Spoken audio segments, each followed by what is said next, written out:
Okay, looks like I am live. Starting 2 minutes early.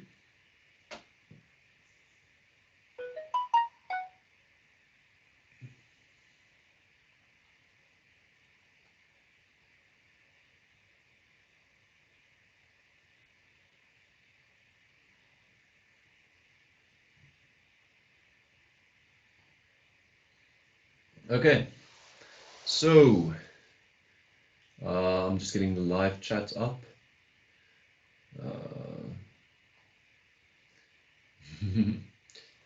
And Basil Elman says good luck to Team Western Cape.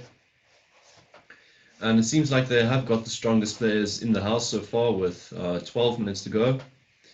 And well, Ekurhuleni Chess Club also on their tail. But the strongest players are from I think this is Sari Bartman district. And I've so far gotten the names from only two players that want to be featured, and they both are from Sari Bartman, Brady Potgieter and Raylanch Boysen. Okay, Lanche. So not sure who Freddy F5 is. I assume this is some kind of Dutch player. And we'll quickly go through the top players. I'm still expecting Daniel Caudry to join us with a few minutes to go. He'll probably jump in just before the tournament starts. And okay, so the top page, we've got two 2200s. So I think the more serious players are going to join us with a few minutes to go still. So yeah, if Foster says half of the team is Ekurhuleni, his family, I don't know if he is for crying out loud. We've got Devon in the house. And this is a bit of a different type of arena. City Beng has decided on a rapid tournament. And it's maybe because generally people feel that the quality of the chess games are a bit lower if it's just blitz. So rapid it is. And I myself, which region do I play for?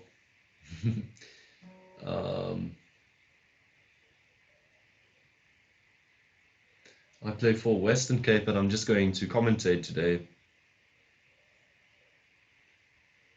It seems like Western Cape has got things under control. And actually, there's an interesting player to mention here in Western Cape's team, because I think this is kind of the story with a lot of the ratings at the moment, because no one really plays rapid chess on online platforms. People like Blitz more, and I think it's just to prove a point.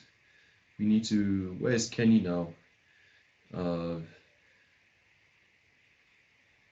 think he's not even in the top 20 of his team. He's Kenny 1984. He's a 1400 in rapid and a 2200 in blitz. So a lot of these players are going to be berserking, and I think that's going to make this pretty exciting in the tournament because you've got a lot of strong players berserking, and then the extra 10 minutes changes the format a bit. Okay, so we also need to look at the game of Rookie 1243. We will do that. Jan Besaidenoot. I'm not sure. We'll keep your name there. Hopefully I get to feature your game because you end up on one of the top boards. Because I want to keep my attention there, but I'm going to try and feature some extra players. And Rookie 1234, where are you? Okay, 15, another Ekurhuleni. And this is a decent rating for Rapid. Another strong Blitz player. And it's these Gauteng provinces that and pretty much the Gauteng North, Ekurhuleni, and City Beng. City Beng might see the likes of Daniel Caudry coming soon. At the moment, we have Justin playing for City Beng. And okay, I don't know under which. I think Daniel Caudry's username is Furi123. Ethan, a Southie. Okay, we'll check your game out as well. Be cool. Which district is Ethan from? We'll put your name down. A Southie. Oh, you're 11. You're from Overberg. Where in the Oeverberg are you from, Ethan? I've got family there. My granny's in Swellendam. I like the Oeverberg a lot. It's an underrated part of the Cape. It means over the mountain, Oeverberg. And more Western Cape chess players. And okay, maybe this is just a personal opinion, but the Western Cape players, I think, are more romantic players because of the landscape, but they're not probably as hardworking as the players from the inland, because the players in the inland don't have much to live for, because the scenery there is a bit more boring. So they focus on their chess, playing boring, aggressive, good chess. While the Oeverberg and Western Cape people are enjoying the beautiful mountains and scenery. And okay, still no signs of Fori, 1, 2, 3, 4, or something like that. I think that is Daniel Caudry's username. And also I'm expecting Matt Pond to join soon. I'm not sure for which region he decides to play, maybe for Gauteng North. And today I'm expecting a big battle between Gauteng North and Western Cape. I think Western Cape won the previous one of these tournaments, and maybe it will be a bit different because it's a rapid tournament. One of the annoying things is, as a strong player, being held up because of in the tournament, because you're playing a rapid game, so it means 20 minutes goes by per game, and if it's 2 hours, you're not getting in so many games. It's like playing a 1 hour 5 plus 0. I mean, that's the simple math.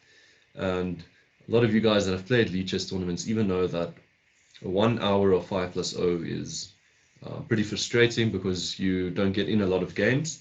But the nice feature of a 5 plus 0 is that the berserk is only 2 minutes 30. And another thing that's pretty nice is the fact that there isn't any increment.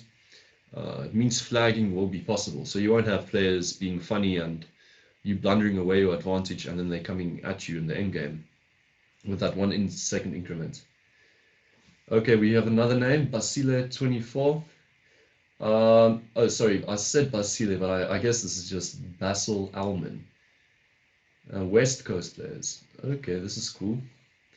A Southie. So I think the strongest featured player so far is a Southie. But we'll only get a real idea after the tournament. And so let's see if we can find Basil E24. Some of these names I've played lots of games against, and it's nice to see finally which regions they're from, because you know they're South African, but not always sure which regions they're playing for, and gives you some perspective. So a Southie is there. Rookie 1, 2, 3, 4. We'll be watching some of his games. And 158 participants. I think a mere 5 minutes ago there were only 60, so the players are getting in now. They're joining the battle.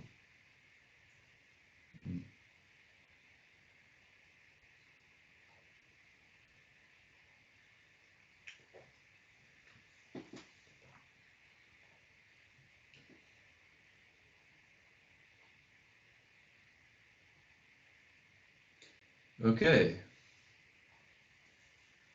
West Coast players. Is this like a different region, or do you mean West Coast as in the Cape West Coast? Kaapenaar van die Weskus. Like jy jou bokkom?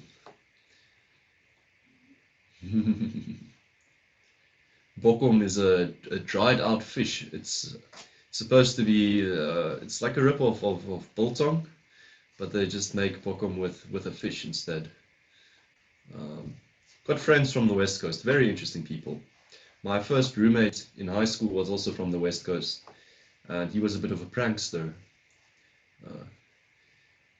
We used to hide each other's phones away in the morning so that the alarms wouldn't go off and you'd miss breakfast. The one guy would sleep with his earphone in and wake up very, very quietly and go eat breakfast.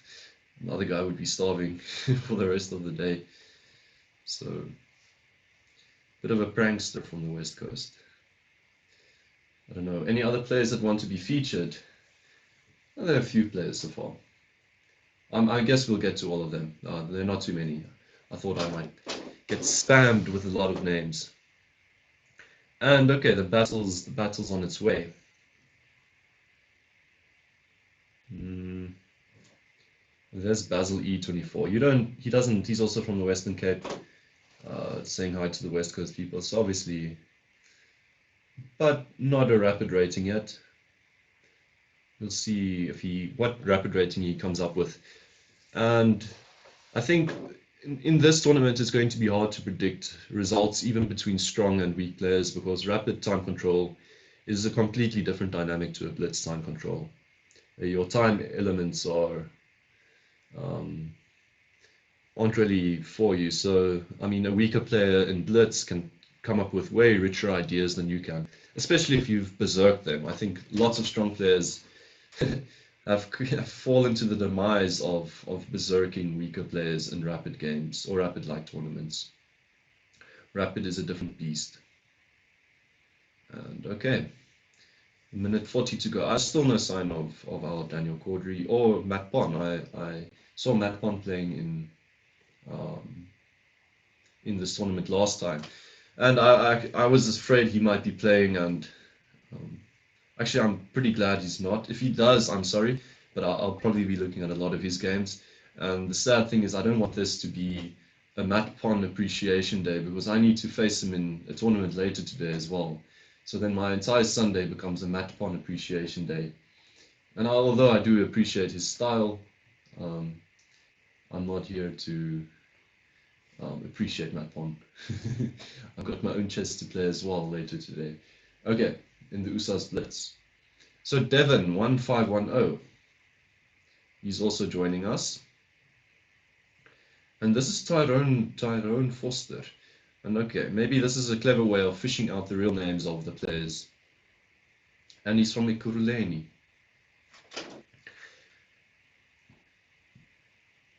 Let's quickly check your rating, man. 30 seconds to go.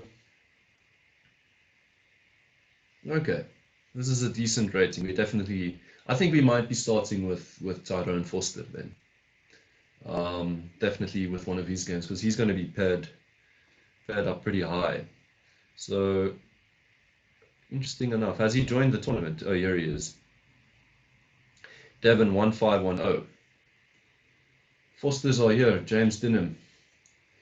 Tyrone is not Devon. Oh, okay, sorry. Tyrone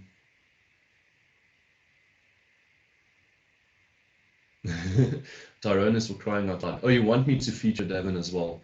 Okay, but okay, the games have started. So let's start by featuring Devon. Who he is, I'm not sure, but someone asked me to feature him. Devon is Devon. Okay, thank you so much, Vonnie Foster. Who? Okay, they've gone for a Scotch, but which Devon are we looking at? There are a few Devons. This is Devon Smith.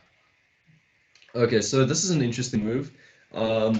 Actually, a lot of players prefer going Bishop C4, and I can't remember which game it was, but I did analyze a game with Knight F6 in this line, and probably B takes. Yep, you can go for the Queen exchange, but it's very drawish. And this is a really sharp way of playing Knight D5, and the pin is also possible. But you end up playing Knight D5 after Queen E2, or in any case.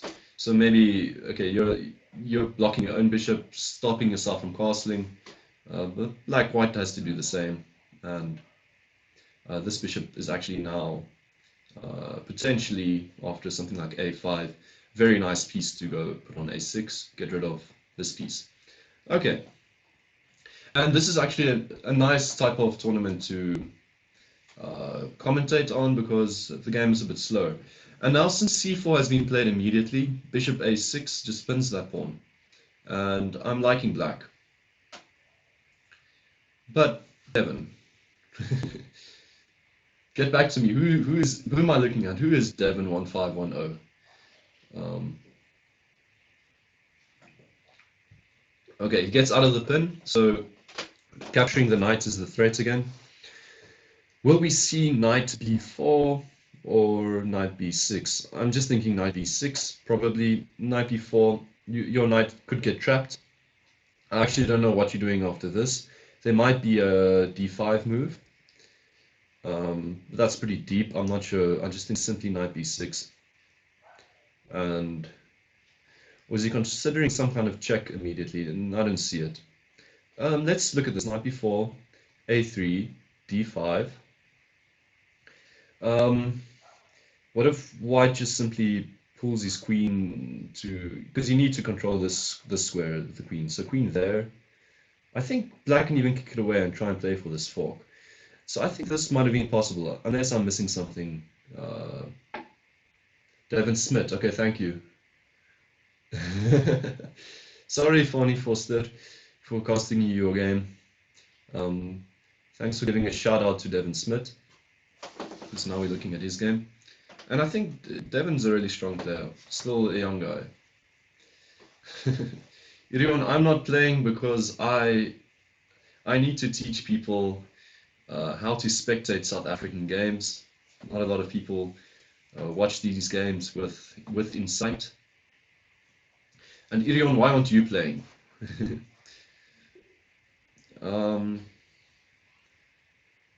I think this bishop needs to get out of the way now. Black is trying to fianchetto. He still, I think, after fianchettoing, he might keep queenside castles open as a possibility. And okay, I wonder what he's thinking about. Maybe he's got time to fianchetto himself, but then this pawn is weak. So pretty much, I'm looking at bishop e2 now. Bishop d3 might just be blocking the queen, and you can still play bishop f3. I don't really know where this bishop is going to in the game. It's a bit of an awkward piece already, because this diagonal is pretty close. But I think this maneuver is, for now, good enough. Just get castled, and maybe find... Okay, so this is what I didn't like. I wasn't sure what the bishop is doing here. Looking at this g6 pawn. Let's see. He's just going to castle right now. Okay, f4 immediately. Okay. And now black needs to decide which side to castle. So white has got a pretty exposed king at the moment. I might put in the move queen h4 and just provoke g3, because this bishop is quite a far way now from fianchettoing or finding its proper home. So you'll have all this space on the white king side. So maybe the insertion of a queen h4 before the castles, because now white feels okay. And I mean, f5 is coming. Now I like white again. White's definitely favorable. And the reason Irion Low isn't playing is just because he's scared. And I think another reason is because we don't have a proper union. I don't see Northwest representing us here. Oh, this is interesting. This is very interesting. So this pawn is hanging actually, because you can recapture and go for this check. I totally missed this. So going f4 was a bit of a positional mistake, because you've opened up this diagonal, and okay. But I don't think it's too bad for white yet. I mean, black's going to be up a pawn, but there's still a long way to go. Okay, so you need to go queen takes c4 now. Going with the knight just drops the queen. There's no funny tactics. The knight's too far away from the king. And to trade queens or not. Okay, so he goes for this intermezzo, but this fixes black's pawn structure. And I might even recapture like this, because it opens up the rook, and you can start playing with these pawns in the center. Keep this pawn back there to recapture. Yeah, I like this quite a lot. Fixing the pawns would have made this type of pawn structure, and this pawn would have been a bit backwards. Still might be, but we have bishop versus knight. Black is up a pawn. Black is making some good progress.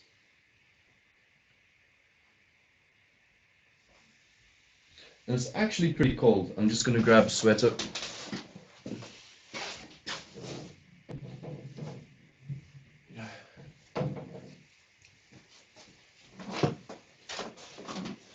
Okay, so he just defends the pawn. There were no funny pawn pushes. I thought maybe we might see a pawn push to capture a pawn back here, which could have been an idea because also rook coming to a2. But maybe after the en passant and this captures and rook moves, rook coming here, this captures there, and then white might even try and get a rook on d8. Okay, he goes for something similar now, but now behind the pawn. This doesn't look too spicy anymore. This pawn is on a3, so after the rook moves, he can actually just move to a2 now. So maybe Firestar should have noticed this idea one move earlier, and the game might have been a bit different. My YouTube says error.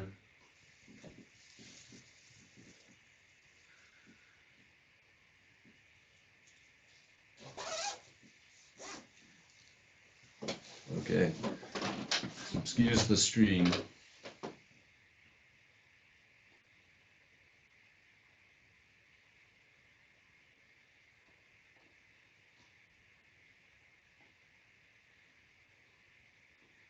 No, so the internet's a bit bad.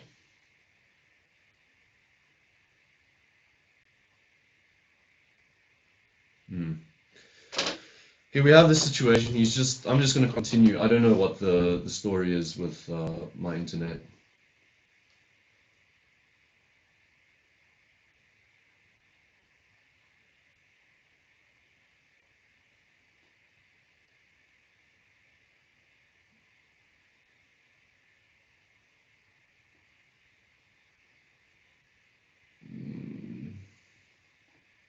I don't know what I can do specifically to make the speed faster.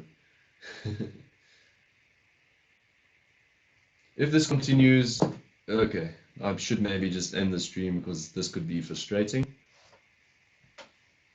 Let's see what, okay.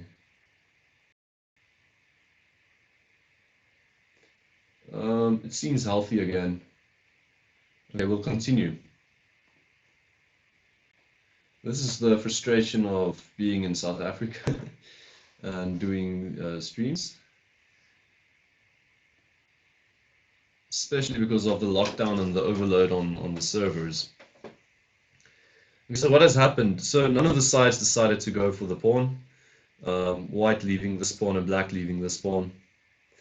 And now this means black has still got the bishop for the knight.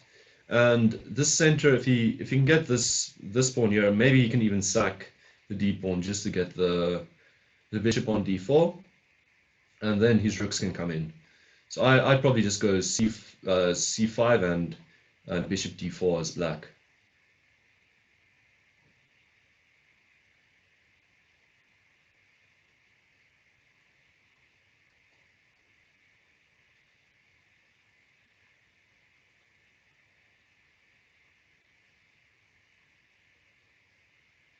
Okay. This is, yeah, you're allowing the pawns to come up now. Black's definitely playing this correctly, using the rooks on the open file. And now to trade or not to trade, I'd say trade because you're forcing this this knight back for a second, and then possibly just d4 and use this space. Get your rook on d3, and or maybe just put bishop on d4 immediately, but then knight f3. So I'd say trade, knight takes, and you need to get this pawn rolling. But okay, maybe start with d4 because he doesn't trade. He starts with the d4 move. Okay, trade down rooks. I think this should be a winning endgame for black. And okay, this is a nice intermezzo. Rather let white trade, but I guess both kings are pretty quick into the game. And now, maybe you should keep the rook around if you're black, because this bishop, I'm not sure how it's entering. Although c4 seems to come pretty quickly, c4, c3, and even d2. Just get those moves in. Maybe trade down rooks. King takes c4, knight moves c3, and then you've got the pawn here as well. This comes with check. So rook takes, king takes. This is a winning line, definitely. c4. Where does the knight move to? Let's say here. Then c3 check. And then the knight could give itself up, but I'm not sure that will happen. So, okay, well, he's going for this, but now it's not as powerful because the king isn't on e2. Now he can do it again. He can go rook takes. So white needed to take that rook now. It's all about getting the king on d2 for this check and then picking up this pawn. But I think he sees the idea now. Okay, so check. Okay, but this check wins a pawn. I'm not sure why it's not being played. Okay.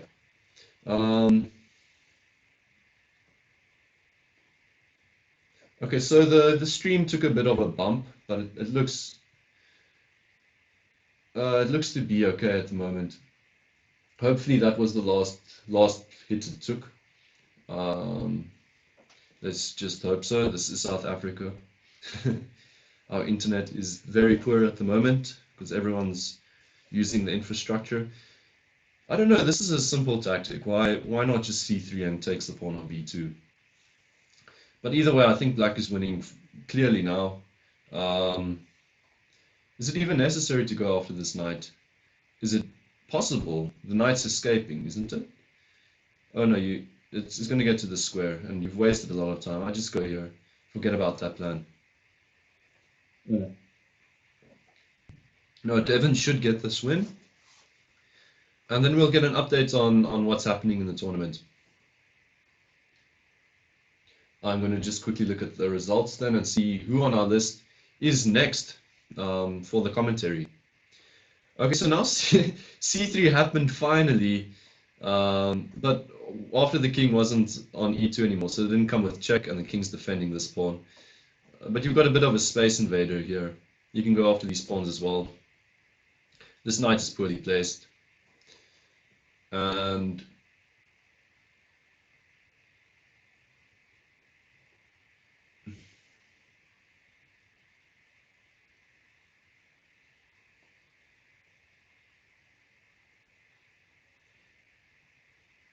okay.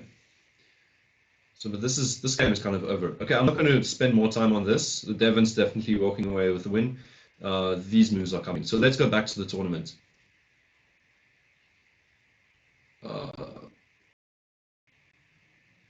Okay. So many points already. So many points. Western Cape Chess and Gauteng North really bringing some fire. And it's King Calvin from Gauteng North. That's already in the lead. So I wonder which Calvin this is. And Michael Simpson also doing well there. I'm quickly going to look at one of the names, see if one of them are on the top 10 list for players here. And okay. I don't see any one of them yet, so let's just look at how this berserking player is berserking. What is he up to? And he's playing against a player with the name of Pie Shop. And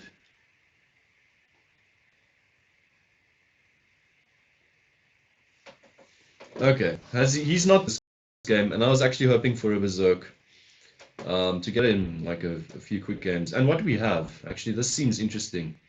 Okay. Okay, so we have looks to be like an Italian game with a sacrifice of this pawn. And then this capture is led by a queen d5. This is a theme that's pretty common. And he wants to provoke g6, but the e5 check isn't there. But I think g6 is generally a weakness. So the king moves first. And now the capture is actually check. So I actually like that intermezzo move. And now queen takes. I wonder why queen takes is necessary. Okay. And then black is trying to manually castle.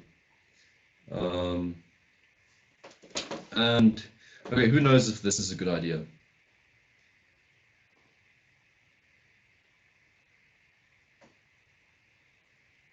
Okay, but how is this guy playing? He doesn't. Oh wait, Leeches is doing this thing where it's not showing me anything about this player with the name PieShop. Okay, maybe it's just my internet, but it seems like he goes offline and then comes back online again, which is one of those annoying things players do, and then you start wondering if they're cheating. But for now, okay. I'm liking White's chances. He has sacked. Oh, he didn't. He didn't sack the piece earlier. The check came with the tactic. So, I mean, he got the piece back, and now Black's king is awkward. And this is a nice move now. Stopping with the bishop doesn't work because of the knight. Going here is going to walk into a nasty discovery, so the king isn't going to manually castle. And how to further the attack. The spin is also pretty nice. All the pieces in Black's camp are just smothering the king. So if you're wondering about some kind of smothered mate idea, if you could coordinate another knight here and one here, you could definitely sack one of them and have a smothered mate on the square d6. What just happened there? Okay, they traded and f4. And now Black's trying to get manually castled again. Don't take this pawn, you'll walk into a check. Just help White. And White is picking up a pawn. Very smooth. Black is consolidated now. For this, no, you can't. The knight will be hanging. So this doesn't work anymore because this would hang a piece. And you need to be careful now. Moving the queen isn't really possible. So maybe try and get the queens off. Bishop c6, an idea. And after the trade, just rook takes. Okay, so this is similar, but this is a bit more forcing. So White can start with check though, if he doesn't want to trade. But then the knight might be hanging at the end of it all, but then this knight is hanging. So this is pretty smooth. You need to recapture here. Or you might just be losing a pawn. A piece. Okay.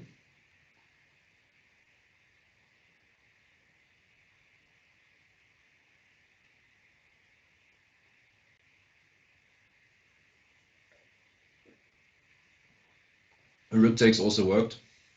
Sorry. Now White's just defending the piece. White has won a pawn after the amazing opening.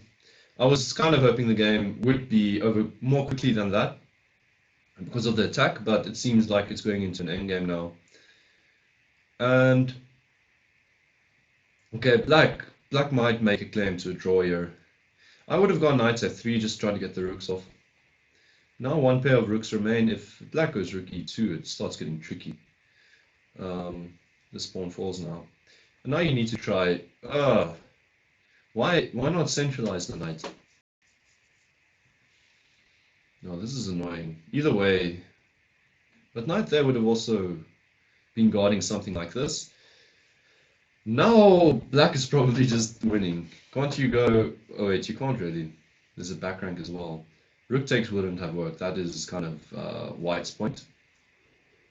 But I mean, this is check, but what are you doing with your piece after this? Okay.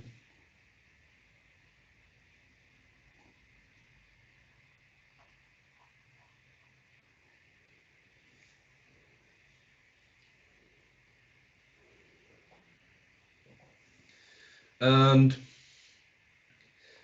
Black has got this huge weakness to play around with, and White's not defending it. This game's characters just changed completely from winning from White to just completely lost. My last hopes would have been something, play against this pawn. But rook takes, and I'm not sure what you're doing as White. I think you can just throw in the towel after rook takes. But I mean, okay, what are these players' real ratings? I mean, PieShop, it doesn't want to load. So I'm guessing Leechess is also a bit funny at the moment. Oh wait, there it goes. It's just 1600 blitz. Maybe time trouble is part of the issue.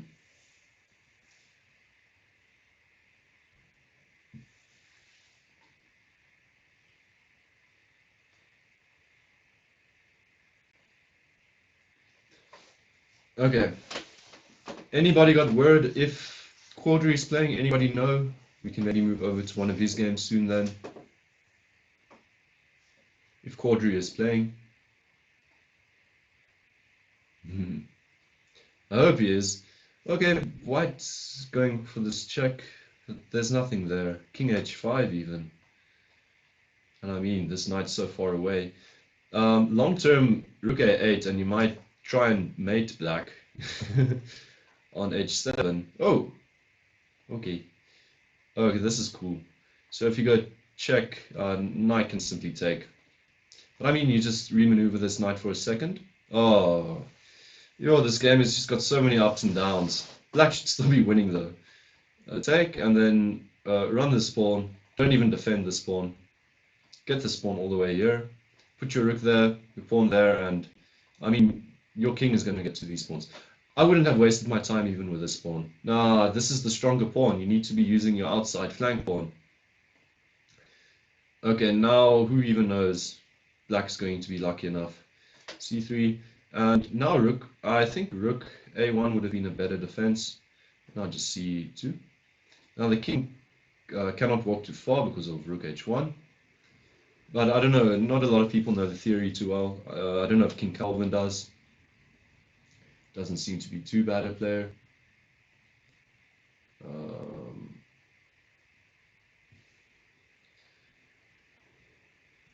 Okay, so he's not running his king, which is good.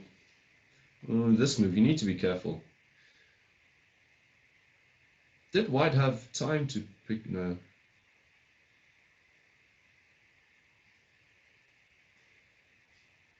Okay. Now this is tricky. Defending this is not nice. I think you should just be checking the whole time, and then the king needs to run up to get rid of your rook. So I mean, you can check like this indefinitely. The king needs to start walking up towards your rook, and then you need to fall your rook down as soon as the king comes up too far. But now black's making a queen and winning. I'm not even going to watch this game further. That would have been a draw, an idea for a draw. Okay, and now there's a new player in the lead. Michael Simpson's still doing well. It doesn't seem like we have Daniel Quadri in the house today. Or if he does join, he's not going to spend the entire 2 hours playing. He'll berserk and just win a few. And for the time being, Western Cape and Gauteng North really at each other's throats. Ekurhuleni also in there. So let's look at one of their players now. I think this is a good player to be following. Let's look at Skills 94's game. And maybe okay, this is a fun game to watch. The guy's berserked him, so he's gonna be moving a bit more quickly. And we'll have some exciting chess then.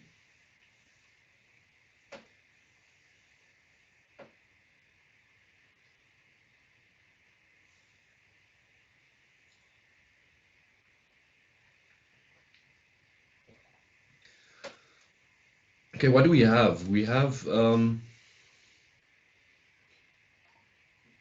bishop for a dark squared knight, and this fianchetto bishop could prove to be useful because of the pawn on e6 and a shove like f5 later on in the game. Positionally, this is what I think black stands a bit better. Not sure what white is doing immediately. Usually this would be a nice outpost, but the double pawn comes in use in this position. And yeah, I would have thought this is a nice idea.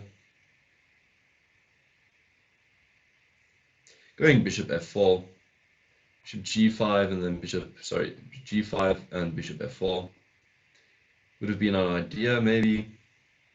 This pin is also annoying, but now the knight is free again. So do you capture the knight, but then the king is also quite fine. You might need to go back for this idea, at least it doesn't go away.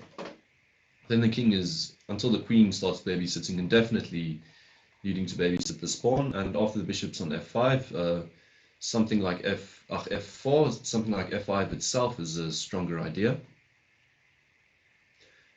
And I'm not too sure what queen c2 is about. Maybe f5 is still in the long run. Maybe trying to triple up on the e-file. I mean, you can place a rook on e2 maybe. So what to do now? I mean, you can't play queen e2 because after the trade, And queen takes, just simply rook there again, and then you need to move. So you're not winning the e-file. This is nice. He got his queen over, and it's going to come join the party, maybe on f4. Keep some tension on the d-file. And I think Ruan 1981, a bit of an older player, if that is his true birth year.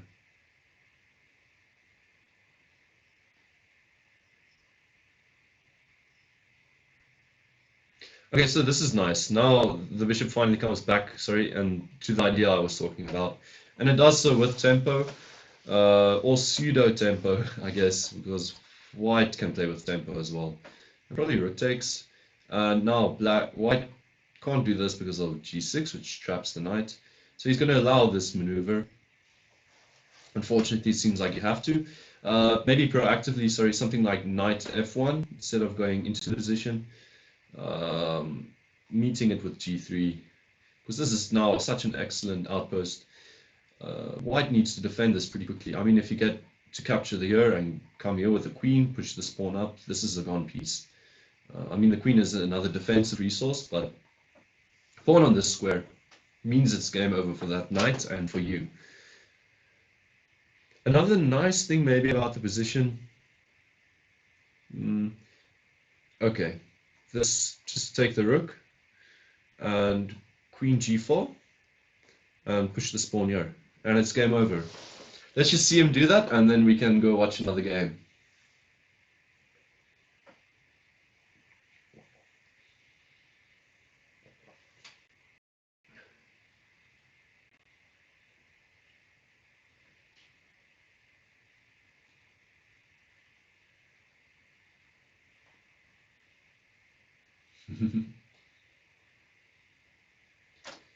Ruan, apparently you are on stream. Ruan 1981. Paradist, hi to you as well. Are you playing or just watching today? Doesn't seem like the big guns are playing today. And it seems like Ruan has just realized that there's nothing to do in this position. This pawn is just coming to h4. And you can just resign, I guess. This pawn can't even defend, and now he's picking up a piece. Let's just watch him win this piece that he positionally worked for. And White's not going to resign, and I'm not going to watch this game further. Skills 94, definitely one of the players in the house that we need to be watching out for during this stream. And Panageo, I've been seeing him on this, some other group, Western Cape Chess, playing well for them. And Skills 94, Hacker Prof, Buffalo City, don't know who you are, Freddy F5, from Saudi Bartman. Let's quickly go and see if we can find the player Brady Potgieter quickly.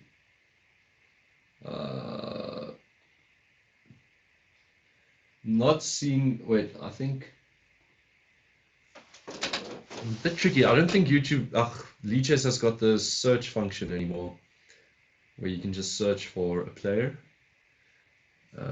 then see how they're doing. A Southie, maybe.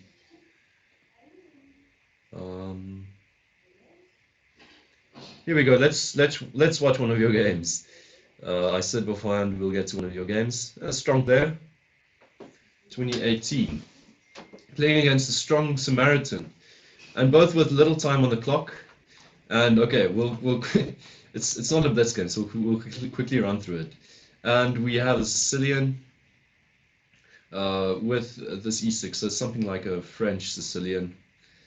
And both playing theoretically. I like the queenside castles, very aggressive. And then this sacrifice. Remember, this sacrifice is always on the board when the bishop goes to c4 in the Sicilian and the e6 pawn. So we've got this fork, and he's getting back some material. Maybe even possible was just to reinforce the knight for a second. So they trade, and we have h3, g4, knight d5. And White is playing against two minor pieces now, but he's got this excellent pawn chain. He's getting attacked, but I like how the position has been played so far. What's up, Johan? What up? Nice. My friend might play some piano for us. Hello. Give him nice compliments. He's bringing me a cable. Kan het anders doen? Hey. Hello. And now these spawns are actually really strong.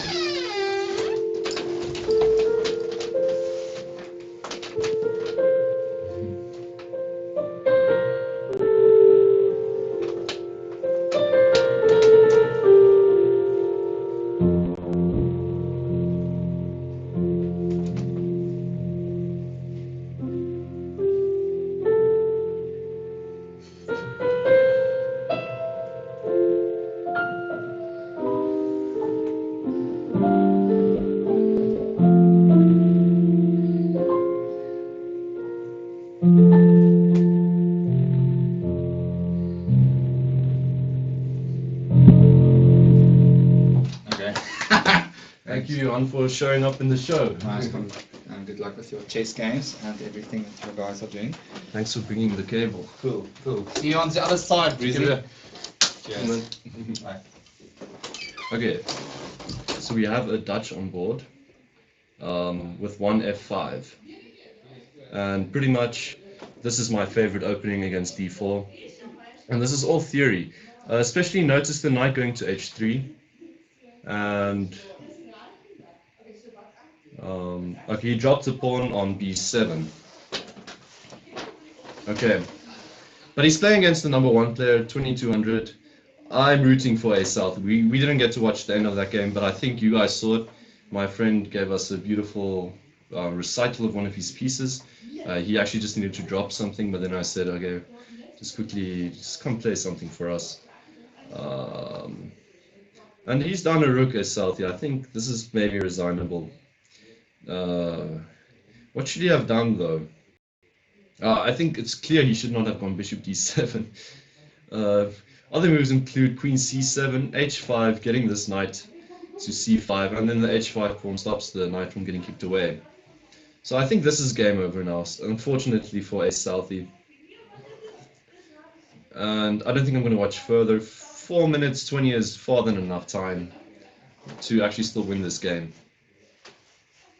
So let's go back, watch some more chess.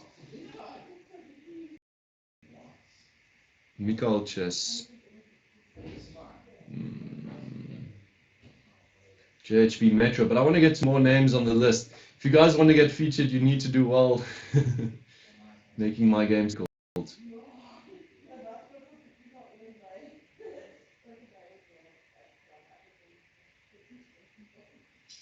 Okay, let's go up again.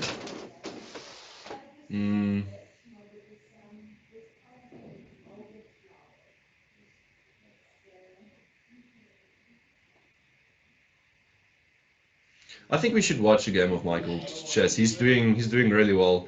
Skills 94 is definitely in there as well, but I think he got a bit of a soft win now. Michael chess. I hope they get paired against each other soon, because that'll be a good matchup. And Daniel Skrieder, the Zerking player that's rated pretty much as strong as you. I don't know if that's recommended. So let's go. We've got a French, and then a. I'm not sure about this line. I have never seen this before. And then G5. I would have thought F6 would have cleared way just to castle safely. And I like the fact that Black has gotten his dark squared bishop out so far into the game. And he sacks the piece. Okay. So the Berserker is up a piece. But not anymore. He needs to give it back. Oh, and it's just suddenly game over. Wait. Okay, this was bad commentary from my side. Let's just see what happened. So the sacrificing the piece was definitely a good idea. Never seen this line before in my life. Queen check. And now white gives it back, but you've got another mate threat. King needs to move. And which other piece did he bring to the attack? He simply brought the rook to the attack. Okay. And yeah, this is game over. Okay. Nice. The extra check there to bring the rook. Michael Chess playing great chess at the moment. Two guys from Joburg Metro, and they're helping their team up there. Their team is very close to the Western Cape. Who to feature next? Let's get a bit of a different region. Let's look at Half Nelson. And not you says the search button. Oh, the search button is right there. Thank you, man. I missed it. And plays chess. This player is not a joke. And plays chess, if I'm not mistaken, comes from Helpmekaar College. And this player actually got a nice draw against me. Playing against Huff Nelson. Okay, you're definitely losing this game though. Setting up a tactic. Huff Nelson, a strong player. Going to win this game. And I'd maybe even be looking at queen c5, because you're close to smother mating now. You can go knight f2 check. King can move. Just check immediately, and it's game over. Yeah, there we go. Are we going to see a smothered mate? I think we are. King h1, knight f2. And this is a very satisfying end. No nonsense. And now, okay, well, this obviously just walks into queen f2 mate. And white just resigns. Okay, let's get a new player to look at. Huff Nelson is Yaku Nelson. Cool. This is a strong player. Maybe we can look at another game of his. Still looking at Basil 24. Okay, I'm going to use the search function. Thanks, guys. Didn't see it just now. It's so weird. I thought it didn't exist. That's weird. I just used it and it shut me out. So let's just go onto the TV then of the player. And okay, we got the start of a game. So Basil E24. We're going to be watching a game of yours where unfortunately you've berserked, so now the pressure is on to give us a good performance. And after knight f3, bishop c5. It's a different way of going into the Duke Piano or the Italian game. But instead goes knight f6, and the whole while black has just been letting this pawn hang.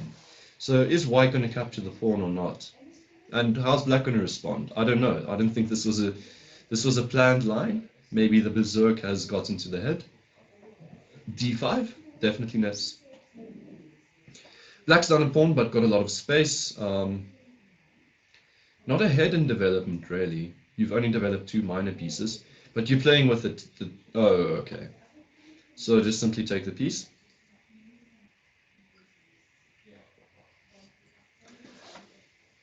Okay, so this is a game over. Okay, the game was converted pretty nicely. Not converted nicely yet, but it should be converted nicely without too much trouble now. Be careful. If I was white, what could you try? Bishop e3. I know it gives up another piece, but you're getting your rook active, and I especially want to play the move d4. These knights in the center with a pawn bunch like this. Okay, so maybe white gives some good resistance. Let's keep going at this game for another while.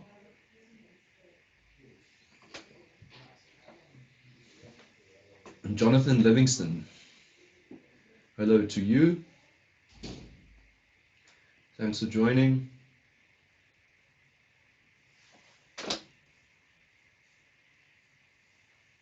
Basil E24, now the pressure is off.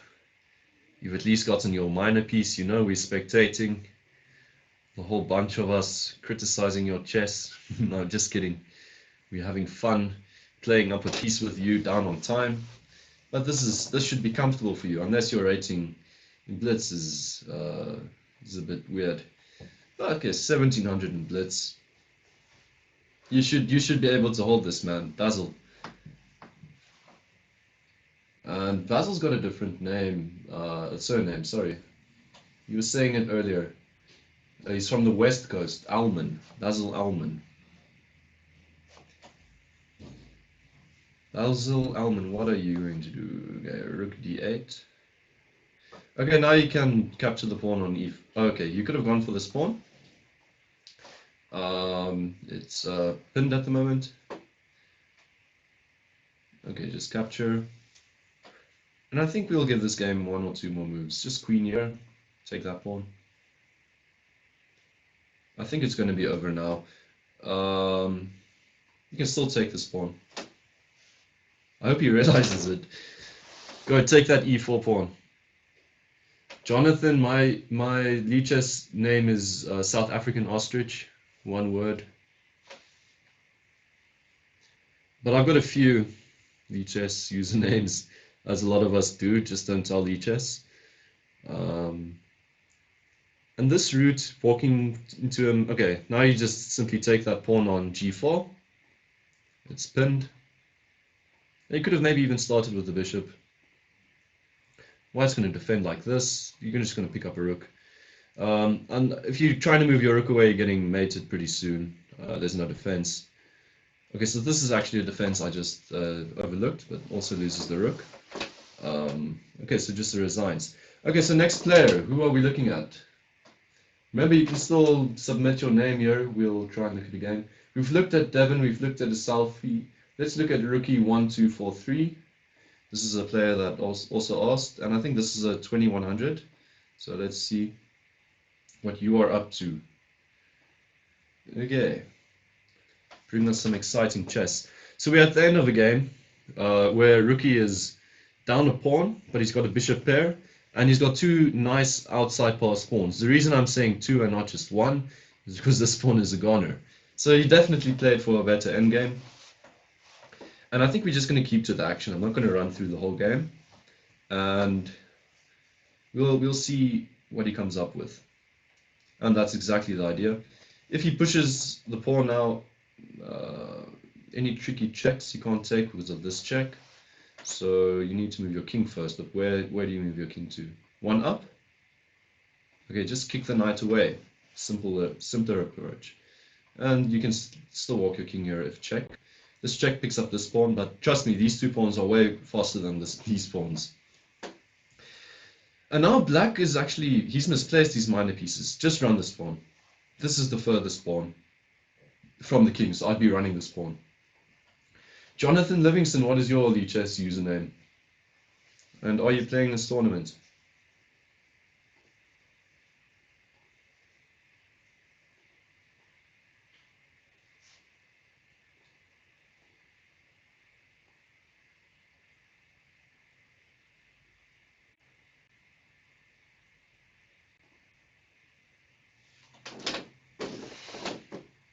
Okay, going after the weak pawn. And now the knight is also shut off. Knight's going to go here. You can contain the knight for now if you want to. You can also just push the pawn and pick up the knight. It becomes a bit unclear then what happens.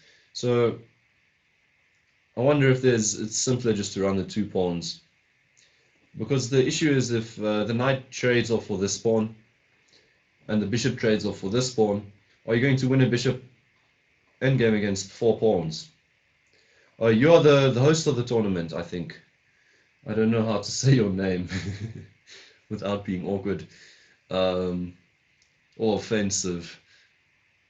Your lichess username, Jonathan.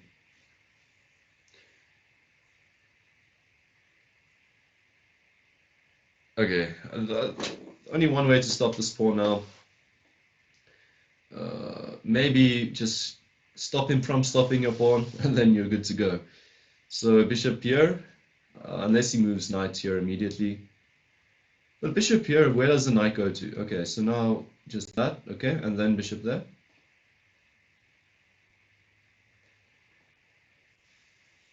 Oh, was the game a Scandinavian? Are you playing a Scandinavian? I don't know, okay.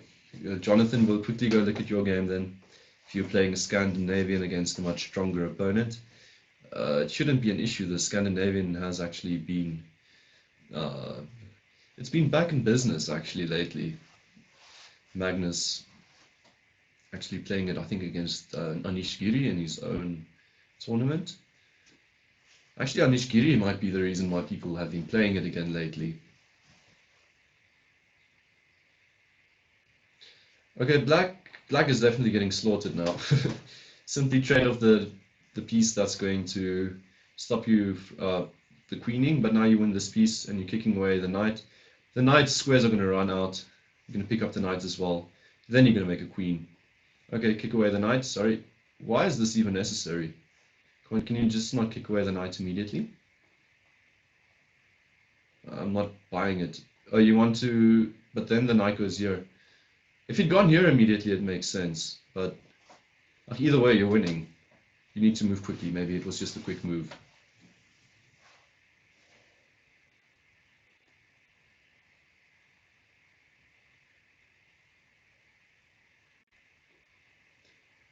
Black hasn't got nothing. Let's just see. They played down pretty low on time. Is white going to find a smooth checkmate? Okay. King needs to start running this way. That check, yeah. This bishop is also coming in. Check there with the queen and mate. Okay, this allows one or two moves. King just up. When you've got check, and then if the pawn moves, you've got this mate after king h4. I mean, not even the king goes to h3, and then you just take there. But it's very clean. You can also just checkmate down there. But so black runs out of time. And this is a nice win for rookie 1243. He berserked and he got the win. Huff Nelson also doing really well, and they were saying this is Yaku Nelson. Okay, so Jonathan already lost. We'll feature a game of his. Since he lost, let's look at one of his games now. I think this is the host. Oh wait, he hosted a different tournament I was looking at. We'll go to one of his games. Oh, he's having a bit of a tough time.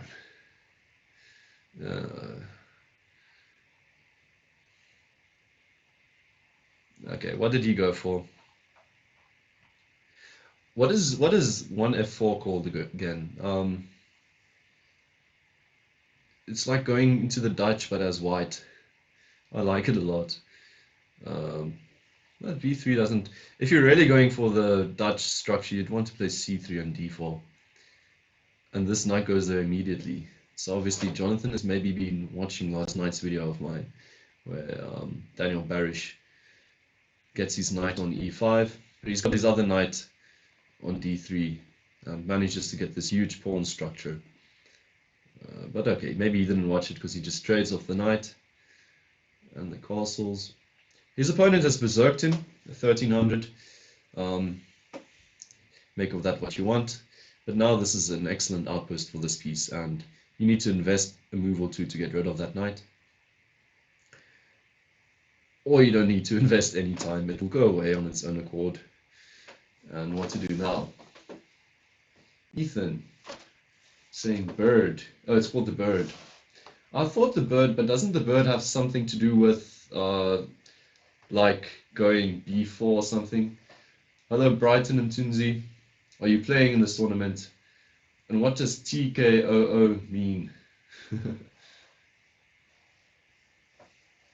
Brighton, you're too strong to be commenting on the 1300s game. And your comment is very cryptic, man. TKOO. We have a game that we want to watch of this player called Jonathan Livingston, where doesn't Livingston also write a book about birds? Is this like some kind of inside joke? You're not really trapping this bishop unless you go queen a5 first. And maybe this is wrong of me, because Livingston is still listening to the chat. So, okay, now you're trapping the bishop. It's just simply a3. But then again, he needs to wait about 10-20 seconds for the commentary to come through. So, if he's really cheating, he's going to run into time trouble. He's got to play a3 now in any case. So, whether I recommend it or not, it's just an obvious move. The guy's trapped his own bishop. He's getting into some trouble.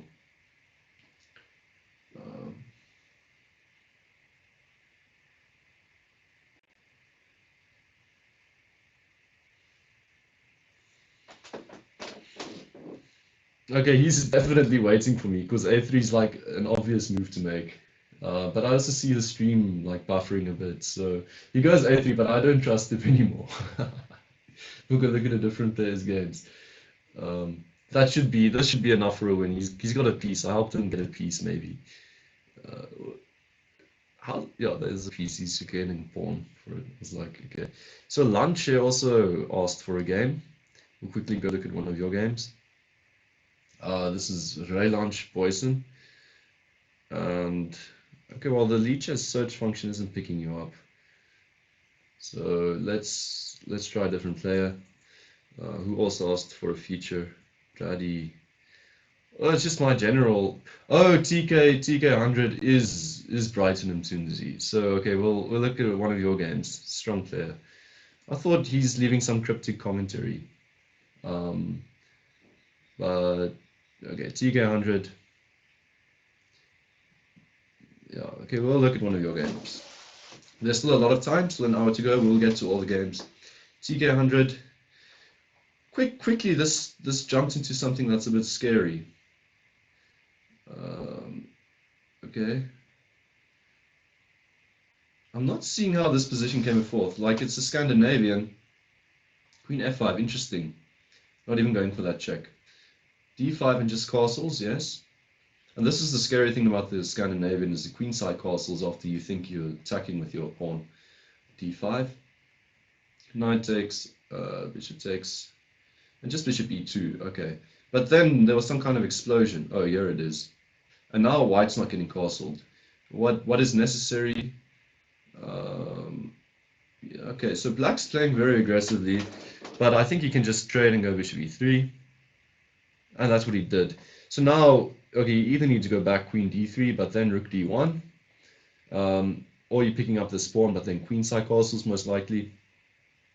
And okay, you need to worry about this. Shoo, this player is aggressive. Man. Yeah, just take that pawn.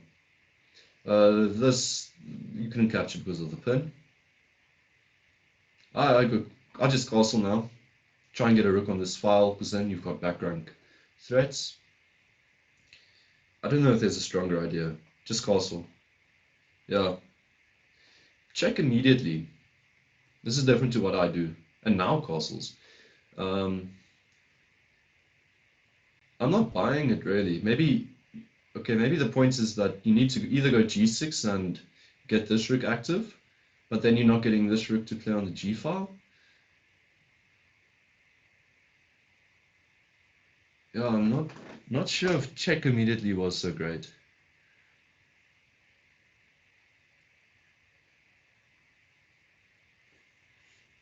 I mean, like in some cases, white's queen could even be trapped. Queen a6, g6, bishop g7. I mean, you just need to find a good square for your king. I mean, you play g6, but then before white expects his queen is trapped, he does something, and then you go rook a6, the queen moves, and then you go bishop g7. Yeah, like this.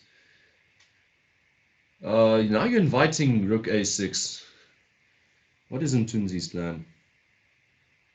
I guess you're not really trapping the queen after a rook check on d1. So you need to forfeit this. So just simply a rook check here. And if the king tries to escape to trap the queen later, it's not going to happen because the queen first throws in a check.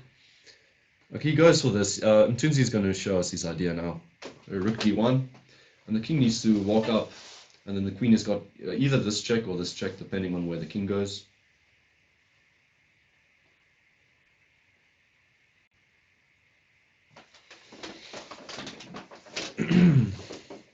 Okay, he uses this rook. I don't know if it makes a big difference. I might have used this rook just to have this rook available to go to the e-file as well. But you're supposed to defend the pawn. Not too sure if black even has time to go for a pawn in this position. So queen here is the idea. If you don't do this, bishop g7 would simply win the game. So now king here, bishop there, can't work. So, yo, this is just looking terrible. Now, this was a simple idea. I'm guessing, it's just as bad. For instance, king here would have walked into a mate. This is astonishing. Queen e8 is mate. Nothing to do. Oh, it's ridiculous. So you needed to go king e6, and after this check, I don't think no power has got no power at the moment, and he's getting slaughtered now. You need to move your king up, and okay, you just resign. move your king up, and the point is simple. Either way, I'm guessing this bishop comes in. I think maybe king here.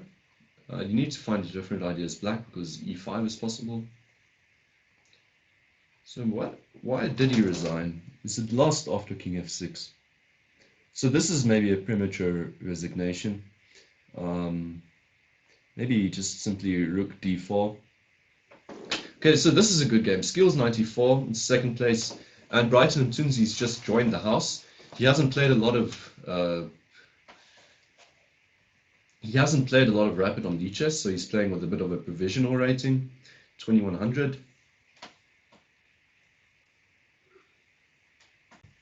And we have a Sicilian with the Grand Prix attack, f4. And I don't know, do any of you guys play this line? I kind of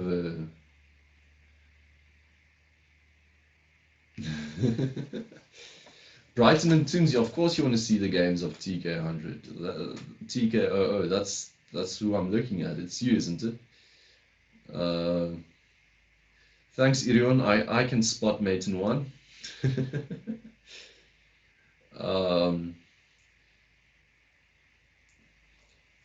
Okay, but this is actually just a normal blitz game. I think you need to move this rook. You can't move the pawn because of takes there. So maybe f2, is that what he's considering? And okay, so full row, how you join one of these clubs is you go to the tournament page, the link is in the description of the video, and then you click on any club you want to join and you do what's necessary to join the club. So the tactic is used again. This is pretty complicated, I guess.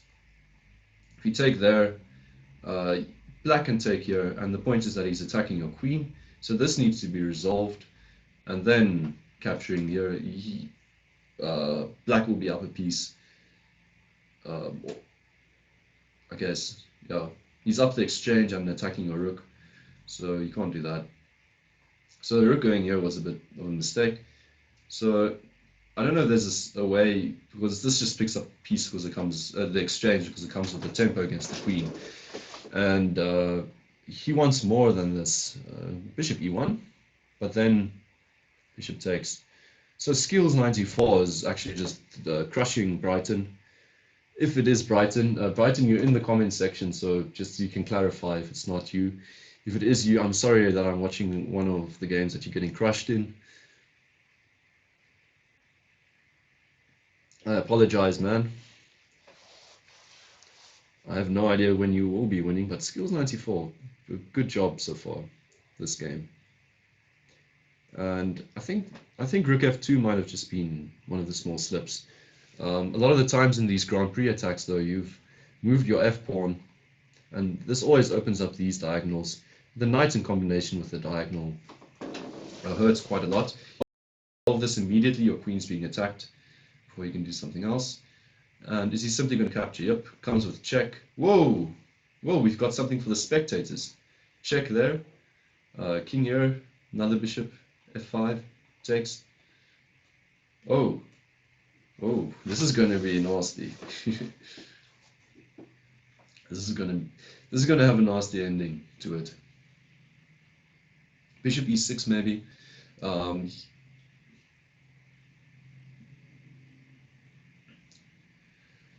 wonder if it's possible now to sack the queen. If the queen was still there, go check. After the pawn moves take, he takes your queen, you go check.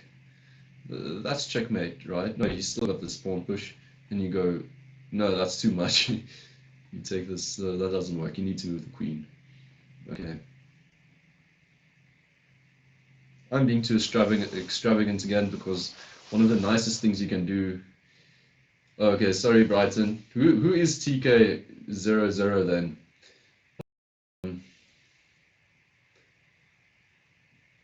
Because he's playing. He actually managed to do quite okay, bringing this king back again. This could be because black didn't play bishop check immediately, so the attack went a bit slow. White was fancy. Now the game might actually just continue. This is pretty radical. And I think you're just playing h3 as white. I mean, black probably wants you to do that. He'll be fine just retreating the queen. But I mean, h4, you'll need to play with a bit of an open king in this game. Now you might walk into troubles with the pawn landing on h3 after even just attacking the queen. So this I did not like for white. You can just capture. You can go check as well, and then king needs to move in and pin the knight. So maybe just go check, king moves, and because he needs to defend the knight, and he's going to be self-pinning then. You can capture. I don't know if there's a stronger continuation. Capture.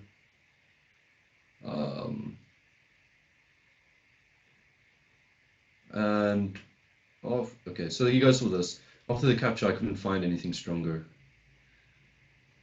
He falls the queen back. But okay, I guess there's this tactic of rook takes, and then it frees up the knight to capture the queen. So he's keeping the king a bit awkward here. And you can bring the rook to h5. Pretty nice when you get to do this. This king is safe in the center. But I've got quite a lot of respect for TK00 for how he's been managing this game. The pawn is hanging. I take the pawn. The knight has got some kind of responsibility. Now the knight needs to go back. I didn't think he'd go for the piece even. This pawn is hanging because of the pin. It's a big threat. Defending with this rook, you're going to allow this rook into the game. Is Zerzo's Tukozile. Okay. A strong player. He's holding his own. I guess it's a blitz game that has gone slightly awry for him. Brighton, why aren't you playing? You got some personal reasons. Something against Rapid maybe. And here, but this tactic doesn't work. There's no discovery because the knight's pinned, and I think TK is just going to resign now. He shouldn't have gone for this. He realizes that he forgot about the pin. He thought there's a nice discovery, and this probably means that skills 94 is leading. Oh, Huff Nelson. Okay, okay. So is he in a pairing? Because we'll get them then. And actually, I quickly need to also. No, okay, we still have got time. I want to view one of the stronger pairings. Freddie f5 against Solimu. Maybe this is worth it. Freddie f5, the highest rated person going into the tournament.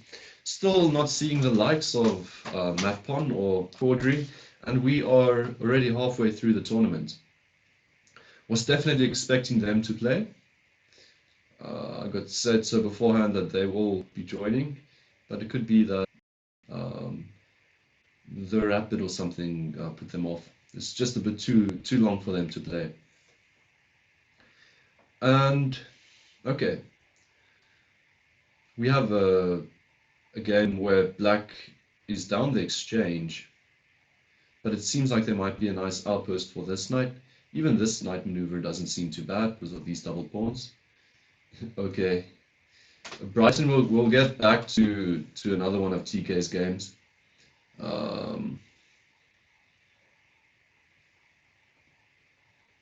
tournament is not so far from done yet. It's still halfway, and someone like Freddie f5 in 4th place, having berserked Salimu in 3rd place. This is a pretty crucial game. He's definitely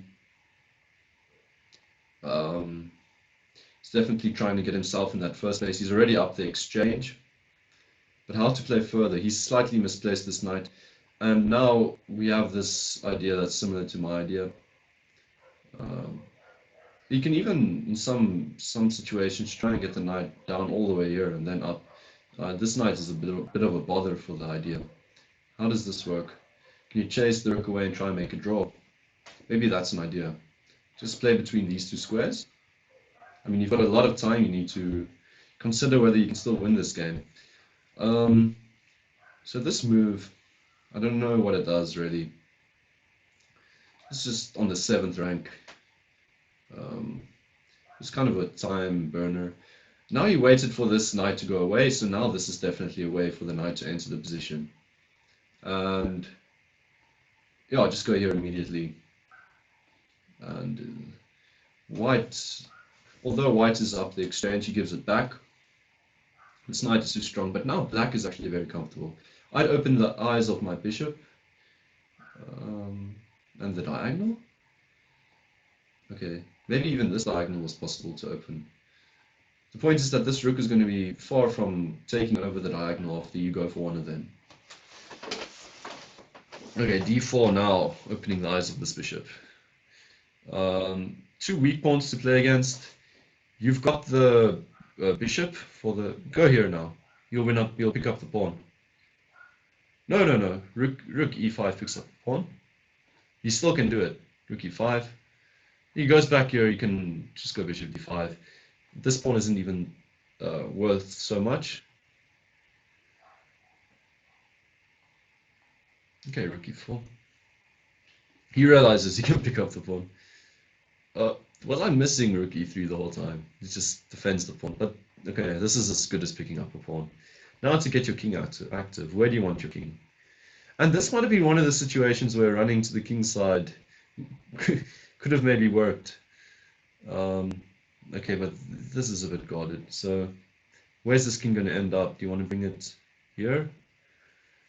So I'm just going to pick up this pawn.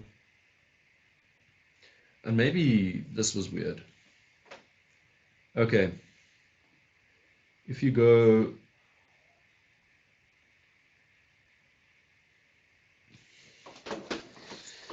Not sure how black should play this anymore. He's got 5 minutes though. He can use his time. But the advantage I thought there was is definitely not there anymore.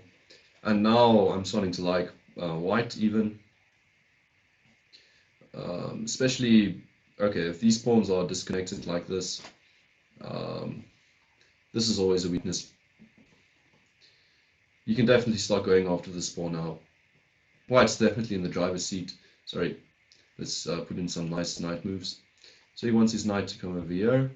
You can even go like this then, get rid of the bishop. And it's actually quite cool, this knight moving in this very long line like this. And when it's on the square f6, it's not just attacking the bishop. My point is it's attacking h5 as well. You can go back after recapturing the pawn, and then you'll have this passed pawn, and it's game over. Keep your king here close to these pawns. You can keep it on the square if black tries something weird, but he won't even. You can just run this knight to h7, jump into f6, and it should be game over. Rookie, Johannes said in it, we looked at one of your games, but we'll go to one of them again. I guess that wasn't your best game. I think you just picked up the piece quite early on. So now he goes for the same idea, but it doesn't. Now black's still defending, holding on. In fact, he might need to rethink his knight maneuver again. I don't know how he's getting into this square. These jumping into the square is not covered. So now you might need to go around the other side of the board, and this will be the pawn you're aiming at now. Black has done well. Could be that you can nudge the king away and try and play on this side on the board. It's tricky. It's tricky. You're playing against the number 3 player.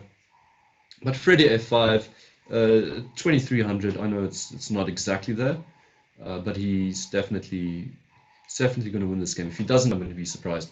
His plan, he's just confusing me. I thought the plan was to go not like this, but it seems to be to go like this. And the point is now, this pawn is a goner. He starts running his king over, but this is too slow. The king is misplaced now. Oh, okay, I don't know. Maybe knight there could have helped your king come in here. So stop pushing this pawn. King's got too much responsibility. You're picking up this pawn.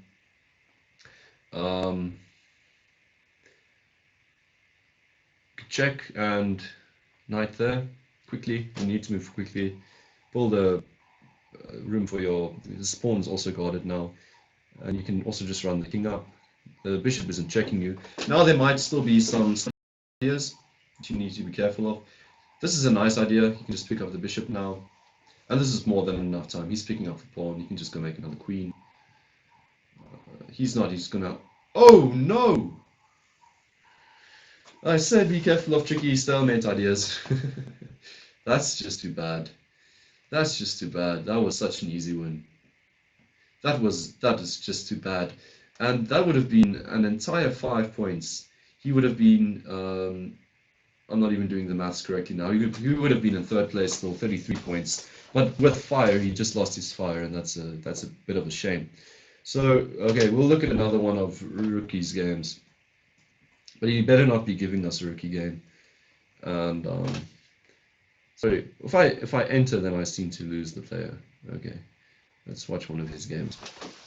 He's not a bad rapid player. His opponent has berserked him. His opponent's got some balls. So we've got a Sicilian, a classical variation of the Sicilian. And okay, not sure if black needed to take that, or if it was necessary for knight d5 in any case. Because now we've got like an ideal type of Dutch situation. We've got these massive pawns. And this is what I'm talking about. You're going to go h6, king h7, g5 one day, you get your queen on g6. And because the center is now, it's kind of non-existent for white, black is definitely better.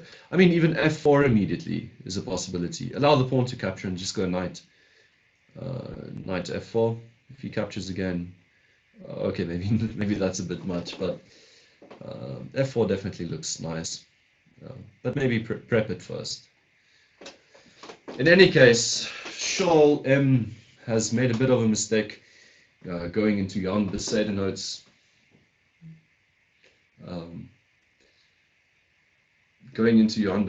game with the Berserk.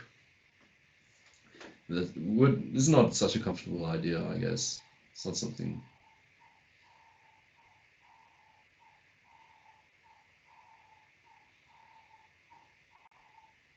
No one is this the same Jan Besaidenout? It's a pretty big player. Are you from Nepal?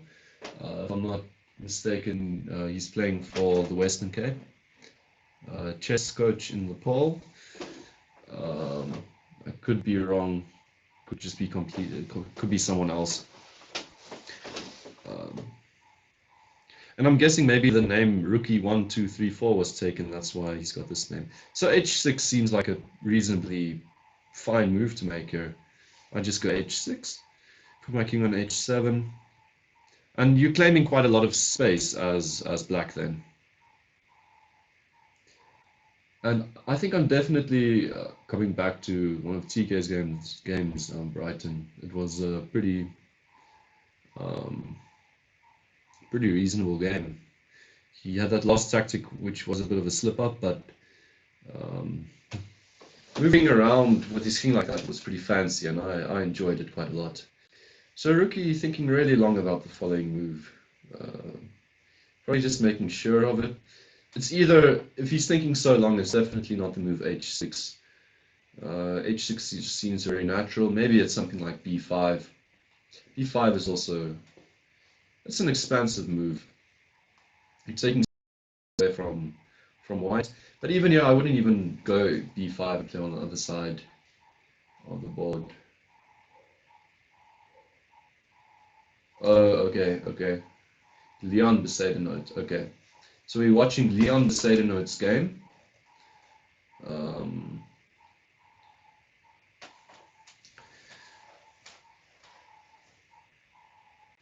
But does that mean Johan Besaidenout isn't a chess coach?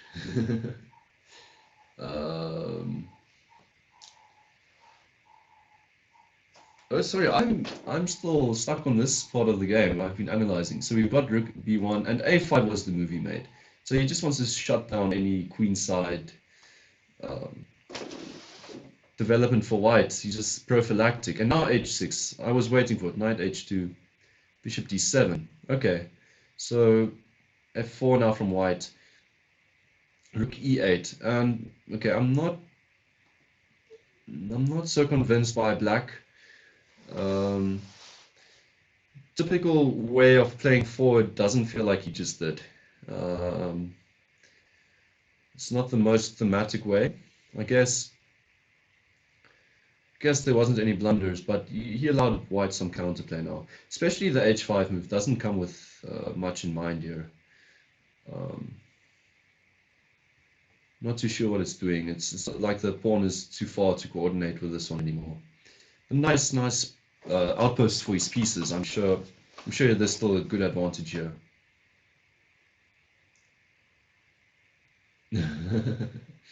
Okay, thank you. Send regards to Leon. He's still playing really well. He's got a spectacular rating.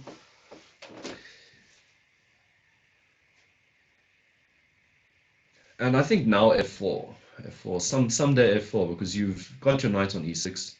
But just king h7 just also feels so natural. Just behind these pawns. A moment before I start with my attack. White is really not doing anything at the moment. There aren't any good pawn advances. If he wants to make sense of these moves, it will be to be prophylactic. And Irion, I am your dad. Don't forget I've adopted you a few times in chess, so I always do watch your games. I'm very proud of the way you progress. Irion, you might also not have liked the last move too much from Black's perspective. White doesn't have any play in a way of playing forward. You've already shut down the center. Now you need to start expanding on the king side. But going e4 is actually allowing White quite a lot of play. He gets to get rid of his bad bishop, in my eyes, for your good bishop. But a nice outpost is found. So definitely he's got some ideas of compensation material. And this knight is actually annoying. White can get rid of it quite quickly, I guess.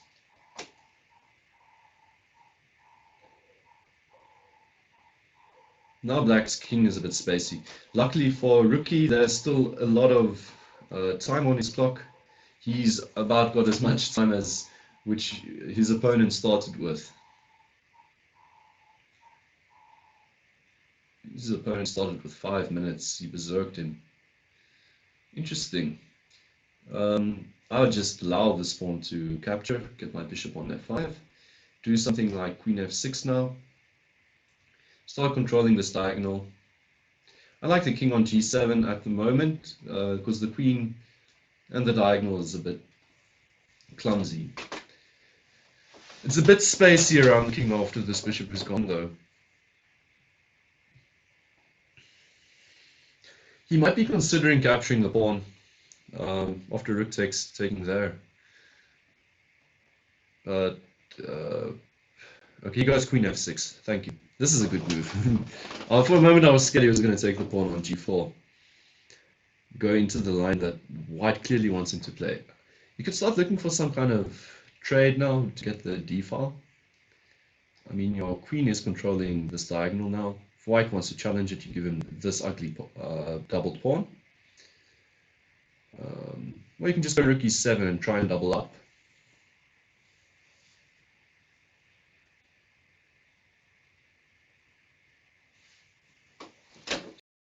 But I think black is definitely better now. There's no way around it.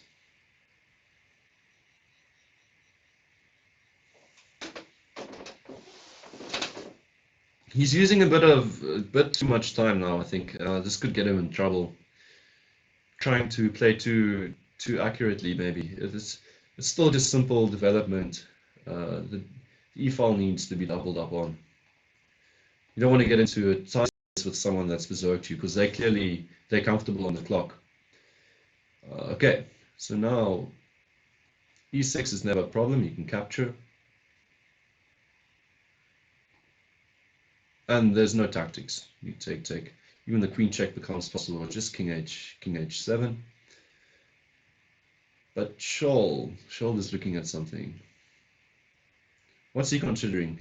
You don't want to capture the pawn. Just bishop takes f5.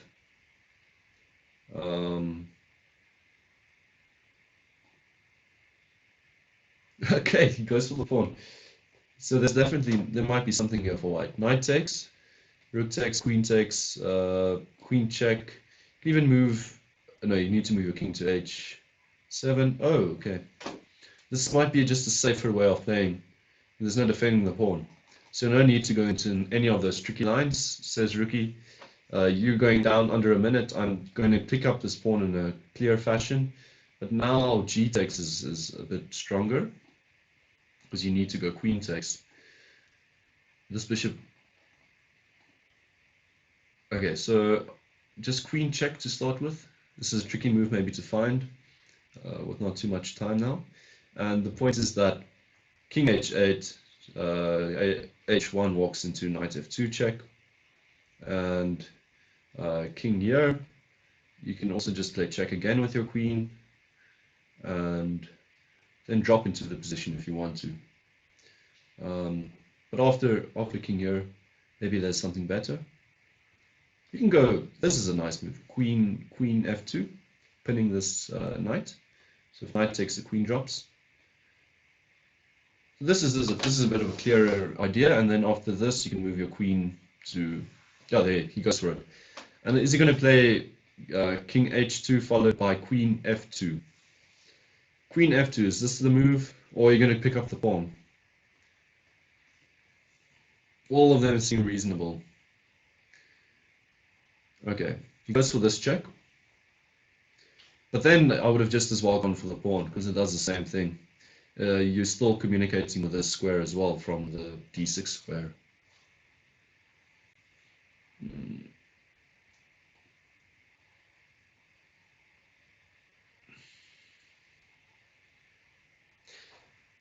Yeah. Maybe he's considering rook takes, knight takes, rook takes. But this can't be good for black after rook takes. This piece is hanging, and you still need to recapture the knight. Okay, this is what I was scared for that he'd go for, and now the clock is reaching a bit of an awkward stage. You could play rook takes now as white, giving back that pawn.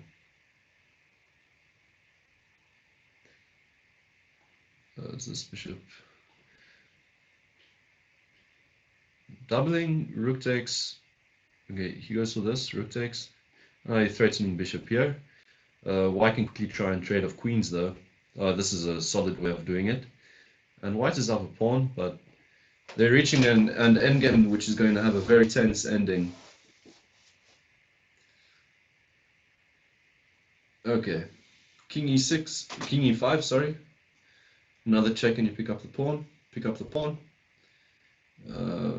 okay, now this pawn is weak. He can't go, okay, now run the king up.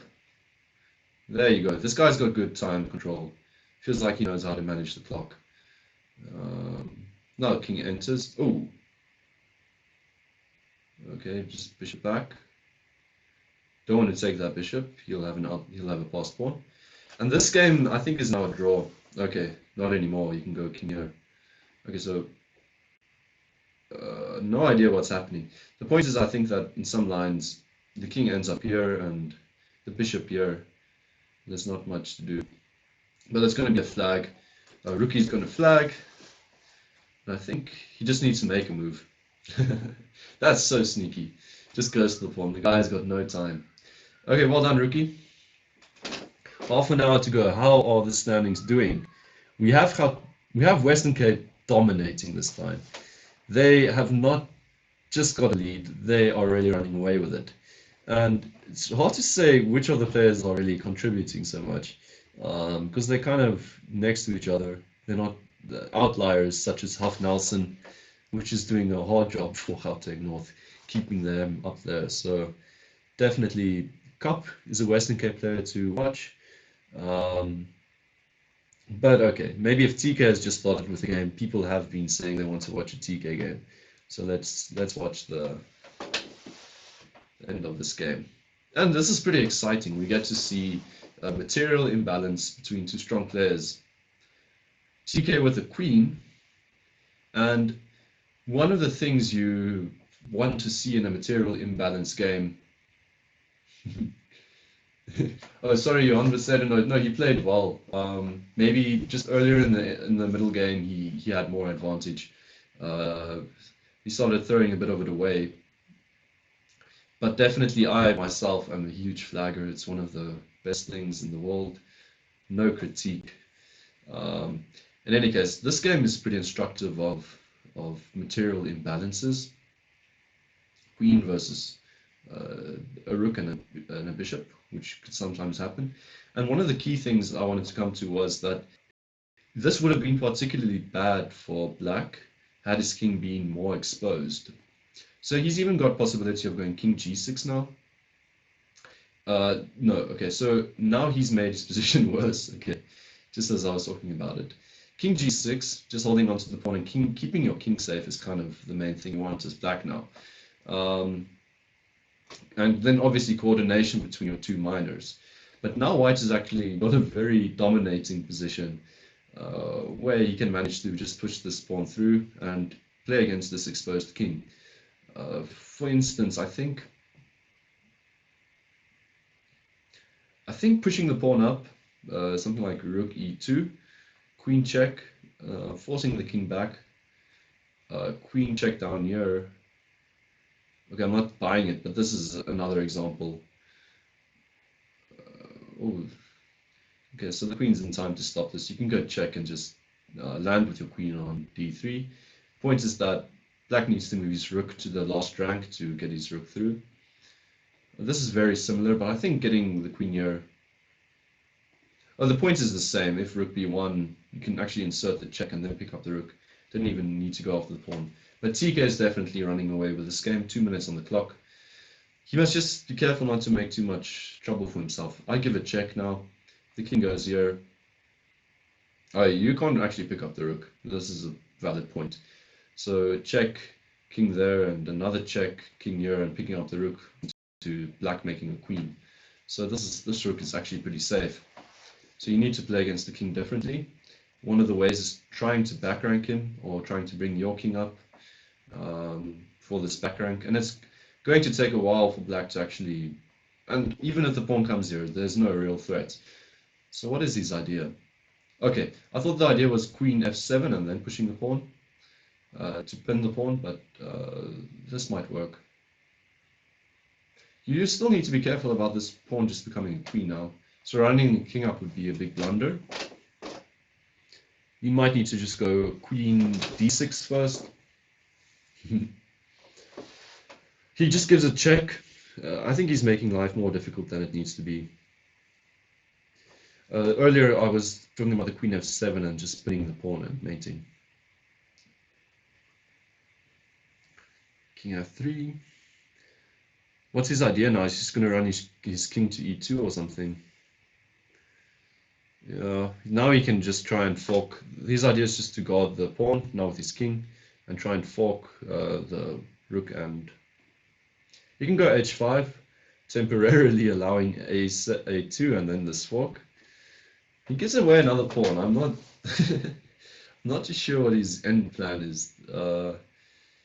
He can throw in a bunch of checks, maybe go for this pawn now. King didn't have to leave the 7th rank. But I definitely try and pick up this pawn. So maybe check and go for this pawn. Yep, that's what he's doing. And it should be a clear win. This discovery, you get to take the queen. Yep, just take the queen. And now you've got this fork. It's game over. GG. Okay, let's get back to the tournament. TK with a convincing win there, showing us the importance of opening up your opponent's king in a position with material imbalances. The queen is stronger when the king is exposed. So Hal Nelson, we've been avoiding watching another of your games, but this cannot stay any longer. You have a brilliant performance so far in the tournament, and this means we get to actually watch Devon in a very tricky rook endgame, which I think is already. Yo, this is tricky. This is one of those Irion will tell you about. Irion will give you a crash course on how to quickly lose this endgame. He's still in the chats, I see. But I think I don't want to say anything about this position because it's a bit above my pay grade. Okay, so let's just point out that the first rank is here, so white's going to queen if he gets to the 8th rank. I always need to just figure out which way the pawns are moving if I be an endgame position in front of me immediately. Black's just currently defending this and actually running up with these two passed pawns, which on their own are pretty strong. Oh, this was a nice tactic. This was a very, very nice tactic by Huff Nelson. No, wait. I thought this was the move. Because it comes with tempo, you're threatening queen h8, mate. Or rook h8, but maybe the rook checks that make it. Okay, so... Okay, he wants to run his two passed pawns now. Devon is probably losing, but this was definitely an interesting moment. This check. Okay, black resigns. But interesting, wait. Rook here is still rook check. You can move your king. And then you're making queen. This is winning as well. Maybe rook a8 is more accurate. Okay, let's get back to the tournament. Huff Nelson with a very instructive rook pawn endgame over there. And that means he's going to start a new game. So I'm going to stick to him for a second. He's our tournament leader. We need to respect him. So we'll get to a game of his. And he's not in a pairing again. Okay, so maybe he's in pause mode.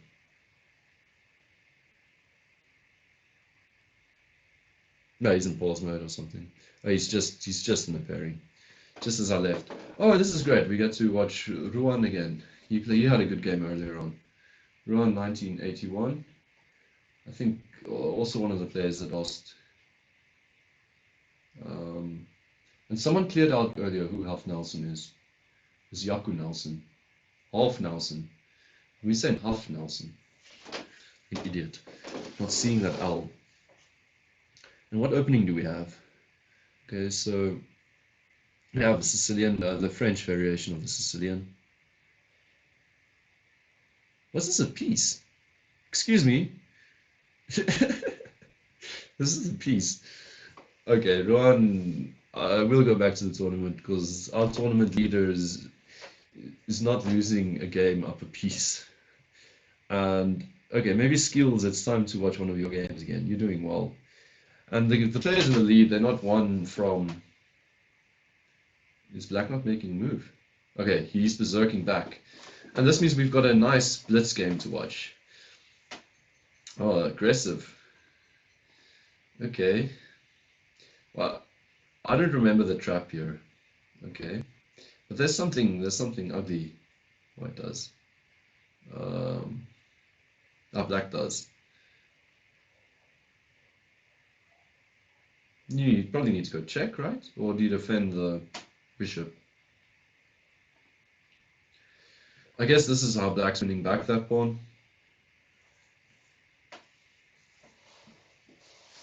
Black's on the castle, right?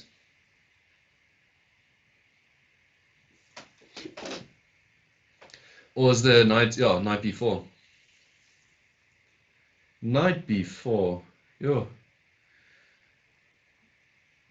Is there anything after that?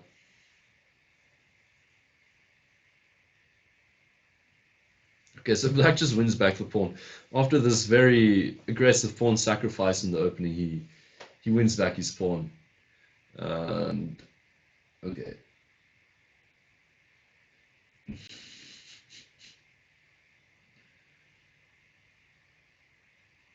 Hello, voter. Voter, if I can recommend to you going back a few minutes on the stream, you'll find a beautiful section where Johan plays some piano. So one of his projects in composition. I actually like playing this bishop back all the way to f8, going g6 and then repositioning the bishop on g7. This would be something I try.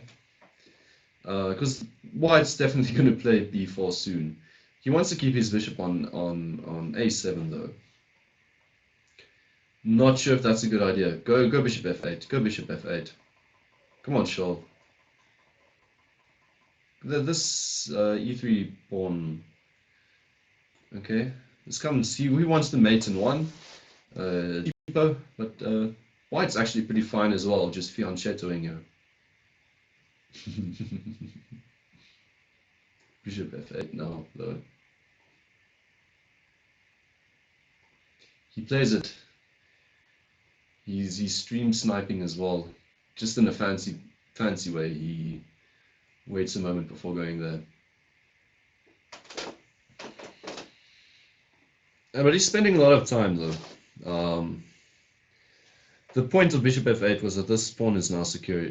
He wants to walk into the discovery, which walks into this fork, because there's no falling back and defending the pawn at the same time. Really, I don't get e6 here. Maybe positionally this queen is already in a bit of trouble, but queen h6 at the end of the day, even after f4 or something, you're fine. But d6 walks into the discovery, and if you see the discovery coming, why do you calculate it and allow something bad like this? You need to move. Okay, maybe no. Okay, I thought maybe bishop h3. He's going to do that after kicking the queen away. Now bishop h3. Oh, bishop h3.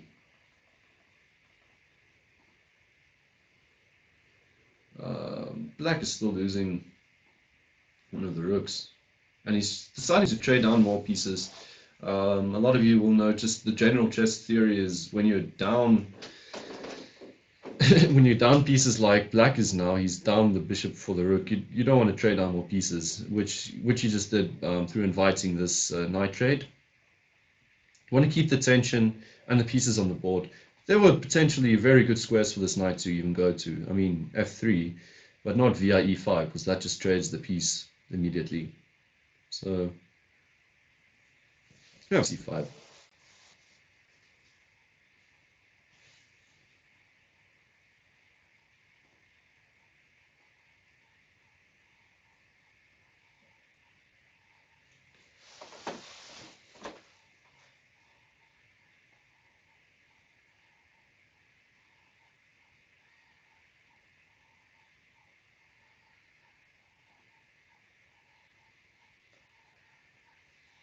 I've been missing what has happened here. I was just reading the chat. But I think my point was clear earlier on that black shouldn't have traded down. It seems like he was launching a kingside attack, and white just played for the other side of the board. But I still go h4 now. See where this goes. Great defense. Trading down, just queen takes probably. Going for the pawn is going to drop this, so queen takes. And then maybe getting the queen out of the way again. Hoping, no, there's nothing here for black. I was saying maybe get the queen out of the way after this trade. And king h7, rook g8, bishop h6 defense idea, and maybe you've got a rook on the file. So he keeps the tension. White can even capture this pawn. Running with a pass pawn, fine, you're just pushing through, there's nothing black can do. c7, rook c8, rook d8, check. You can still take because the queen was defending. Now the queen's not defending, you can go rook c7, c8 now. Last queen move also a bit weird. Maybe try h3. Well, no, you can't do anything, you can just resign here. h3 is tried. Rook takes check, king h7, queen h7. Make another queen, queen h2, just queen back. Recapture, and now defend here. This is white's point, and it's game over here. And just sack the rook for the bishop. Okay, this is okay. There are two queens on the board. The king is getting mated. Skills 94. Does this mean you are in first place now? 18 minutes to go. Half Nelson. Yaku Nelson in first place, 47-42 with fire. This is definitely a very big game upcoming for Skills 94 if he's going to take the lead. 18 minutes before the tournament is over. How are the provinces doing? Western Cape very comfortably running away with it. which is funny because we're not really featuring a lot of their players, not a lot on the top page. Although it's the same as the other regions. Citibank doing really well, TK representing them. But let's see if Half Nelson's in a pairing. No pairings yet. Skills in a pairing. He's in a pairing. Let's watch his game. He's on fire if he berserks, and oh, they're in a pairing together. This is a big game. Number 2 on number 1's trail. Okay, and we have a King's Indian. And knight b6. If a lot of you, okay, just the trade is also fine. And this is all theory so far. And I'm actually secretly rooting for Skills 94 here, if I'm allowed to, just because I like the chase. If he manages to get his 5 points, that means the playing field has been leveled out just about, well, the game will end in about 8 minutes. So that means we've got 10 minutes of intense action to find out who has won this tournament. So, okay, so Skills dropping a pawn. Okay, he needed to realize here that this was opening up an attack. I thought he might go d5 instead of a4, closing up the position, but you still got your f4 break, and potentially black doesn't have the same, going f5, and open up this bishop. So he didn't realize it, maybe feeling the pressure of playing against number 1. So he plays down pawn in this game. But the position is still pretty active for him. It's not too clear how black is exploiting stuff yet. I mean, I like the f3 move. Always a nice home for your bishop on f2. Go bishop f2.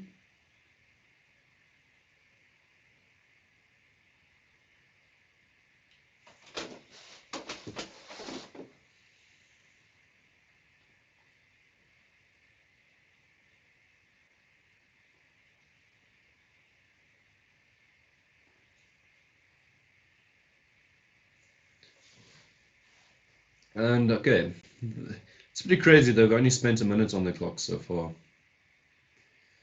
And okay, earlier on I was saying bishop f2 is a defensive move for the bishop. He's not playing it. You know, now you need to trade. Now I'm definitely liking black. Bishop d5, was it necessary? I mean, the attack was 3 pieces, 4 pieces attacking. You know, he needed to do this to hold on to the pawn. He's very weak here. Black could in fact have just captured the pawn. Oh, then you're dropping this pawn. Sorry, I'm a bit slow. And a rook on the 7th is very weak. So black is probably just going to resolve this and then go after this weak pawn, which he does very actively. Okay, white finding some compensation here. How many pieces? You can't recapture. Black's so quick figuring that one out. And these players are really matched well for each other. Okay, they're going into something sharp. Okay. Okay, this is game over for white. This was a mistake. We can quickly go back. I thought simply that after d2, knight f4 is fine. But then you've got this fork to deal with. This is already crushing. Black playing really well. White should resign here. Not much to do. Okay, so it's actually quite cool that this bishop isn't hanging yet. You could capture there. So you can pick up a pawn if you want. Check, king takes, and take the bishop.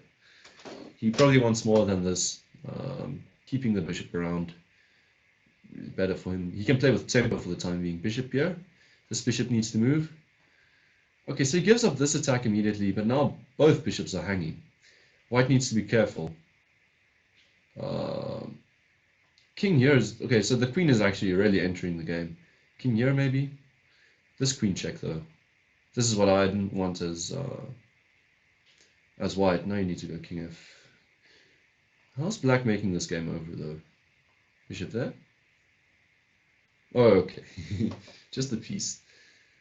And there's nothing. The king is luckily defending, but now you're trading down. It's unfortunately not. Okay, he goes for the extra pawn, but this might allow rook here. Okay, he goes for the bishop now. So now he's up a pawn. He might just. Okay, he can't do this yet. Simplifying the game doesn't work because white's going to capture this pawn, and this pawn's very fast. So you're just losing then again. Keep the queen around till your advantage is more clear. It's a simple theory. And he's going to go for these pawns. Just run the other pawn through. This is definitely a win for Half Nelson. Making sure skills 94 is not going to take his throne today. Keeping his lead, but not such a big lead. We might still see skills come up with something inspiring. Okay, so this is just the resigns. And Half Nelson definitely in the lead now. I think with 49 or 50. And a new player just running in here. Clarence1234. Can someone please clarify who this player is and why I haven't been watching their games? Let's watch the rest of their games. I think this is definitely I want to say Matt Bond. Well, I actually wanted to start with Daniel Caudry, but I'm revoking that because I've seen him play on a Foree site before. And this player is definitely coming for the win. 11 minutes to go. Joined late so that I wouldn't commentate on any of his games. And going for a very traditional Sicilian sack with this pawn on e6. Or it's coming from a French or something. Just 2500. He worked through these lines. It's either Daniel Caudry or... Wait, which region is this guy playing for? Steady bang. This is definitely Caudry. We're watching Daniel Caudry play here. And this is another account of these. But it's funny. He plays on a Foree account. Oh, thanks, Jonathan. I actually realized it now by checking out that he's from Steady Bang. Just a fantastic player. Obviously, our country's #1 rated chess player. But my point was that he usually plays with a 2600 account, and 2500 is a bit low for him. So he might have been a few bad games. He joins late. He doesn't even need to join the tournament for too long to win the tournament. But he might have cost himself this one. Going to get second place, it feels, if the guy we just watched gets in another win. And him and Daniel Caudry and Henry Steele play on Lee Chess. They had a match the other day, so I saw their accounts. That's why they both are playing with 2600 ratings. They're really the real deal when it comes to Blitz as well. So 25 felt a bit short. Matt Bond is definitely playing on a 25.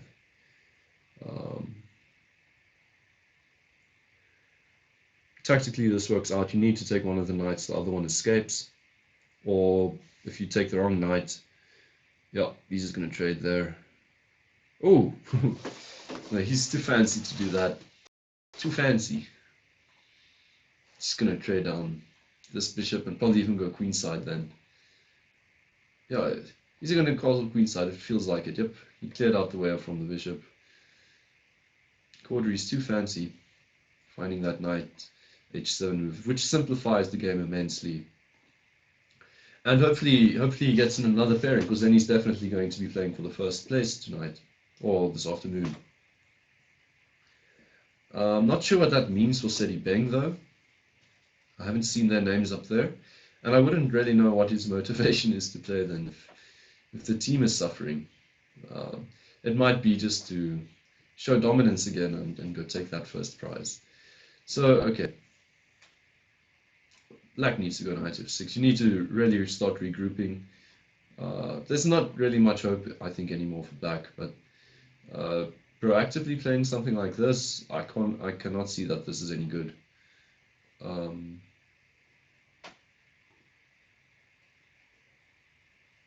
And the tournament clock is running low. We are on. Okay, this is the last thing I probably would recommend for black here, is to trade down into the end game. Things are super clear. I think, yeah, 5 bishop here. You can just bishop on b1. Your rook is getting pretty active. And as you guys can see, I'm like a super GM playing all Quadri's moves before he does. h3.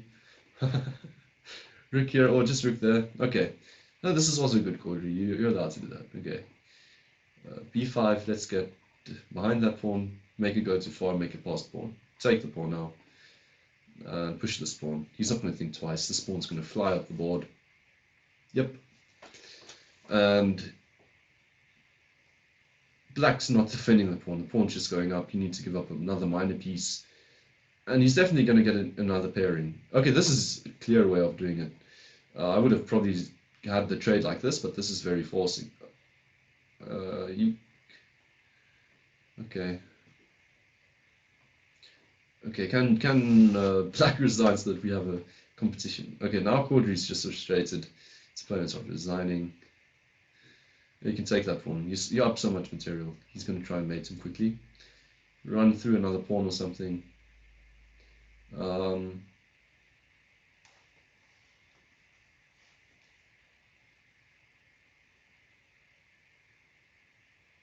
Okay, let's just resign, please, man. This guy needs to come back and still win the tournament. Make a queen.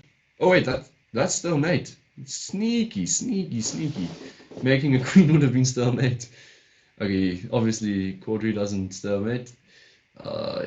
Even though he's frustrated, he keeps his cool and just gets in that win. And that means he is in clear second place going in for the final game. Freddie f5 on 54. Clarence, Daniel Quadri just needing another win with fire.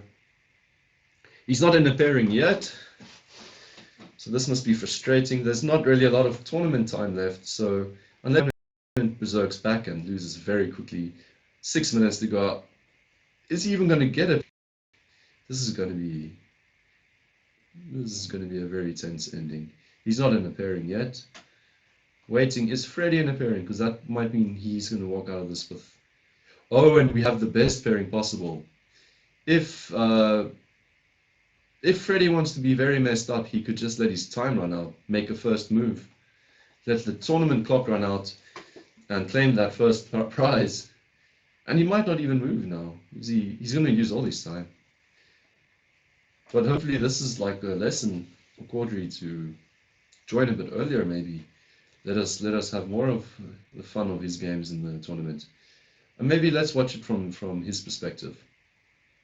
As a guy playing for a win with only 5 minutes on the tournament clock, he needs this win. He'll win the tournament with 1 point, only 1 point. And it's getting very tense now. This is a huge game. Freddie not needing to prove anything. He can just use his time. c5. Going for a sharp line. He wants this one quickly. He trades. And now knight c3. Yep. c6. Keep on trading the white and black's perspective with the coordinates. Very big game. But as I was saying, Freddie with 9 minutes on the clock. If he just lets this run out, he's got the game. Or not the game, the tournament. And he only needs the tournament.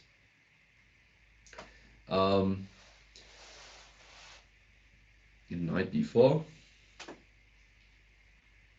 Oh, sorry. I thought maybe knight b4 and capturing back with that knight. But it's really the opening subtleties that Quadri is very good at. They agreed to a draw after 11 moves, meaning Quadri gets 2 points and Freddie 1. But maybe Quadri gets an opponent that wants to play more chess. And he realized that. He realized Freddie's just going to let his time run out. And maybe in this game, Quadri's got a quicker way of winning the game. And King Calvin can actually destroy Quadri's chances. At most, Quadri's getting 3 points. Meaning he's going to end up on the same amount of points if he wins this in the tournament time as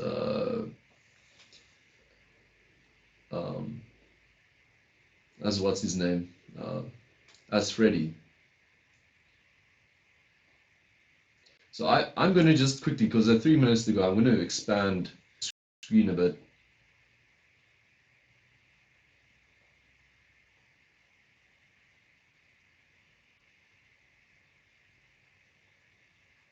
I'm going to see if it works, because I just really want to, sorry, let's expand it this way. I want to show you guys how tense this situation is. 3 minutes to go. And actually, yeah.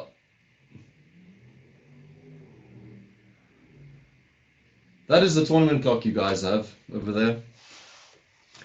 2 minutes 41. And you need 3 points. You need the win from a berserk to get first place. And so far the game, he's got a pawn, but this is far from a win. Well, okay, it is close to a win in terms of the position, because this pawn's going to e5 and it's just dominating. But tactically, I don't see like a mating pattern or something worthy of resigns yet. Great play on the f-file. Where to go to? You need to coordinate quickly. You can keep this bishop like this, maybe rook f5. And 2 minutes to go. Yet again, if King Calvin wants his time to run out, it's perfectly fine. He's allowed to do that. Allowed to let his union not stand down more points to another team. But yet again, it's that frustrating sportsmanship. So this is a nice idea. Bring the rook around like this. It's not mate yet. Well, it's going to be mate. Okay, rook there immediately. He's not going to think twice. He's thinking twice. And make a blunder. Please, we need to. Is this mate? Is this mate? Okay, no, it's not mate. This is en passant. And this bishop really wants to get there. Maybe this. Oh, okay. He's going in for the kill like this. Check. And then rook back there off the king here. And this is, oh, okay. This is going to happen within a minute. I can smell the mate, but this is tense.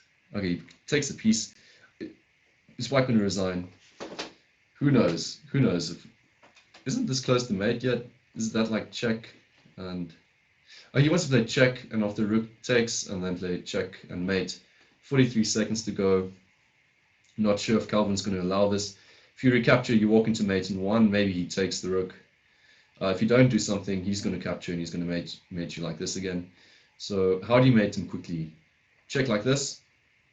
Check, check, give this check, king walks up, give another check, sorry, king is there, bring this rook up, don't think that white can do anything, but wait 16 seconds, and this is going to be painful, because he's not going to get this win in 12 seconds to go. I have 10, 9, 8, 7, 6, 5, 4, 3, 2, 1. And he doesn't get the win. Oh, this is devastating. 1 move from mate. Oh, 2 maybe. Make a queen, then checkmate. Queen. Now he resigns right off the tournament. So close. That would have been 3 points. And as you will see, tournament leading there. 52. That would have put him on 55 points in first place, with a performance way higher than Freddie F5's. 2264, Freddie F5 with a performance. Oh, no. Well, maybe the last result would have changed stuff a bit. Freddie with a decent performance. Who knows what the end result would have been. Did I read Clarence's performance right? I just feel it's a bit low. 2264. I think it's because he joined late, started late, and played against lower rated players, making his performance a bit lower, while Freddie was playing against the top opponents the whole time.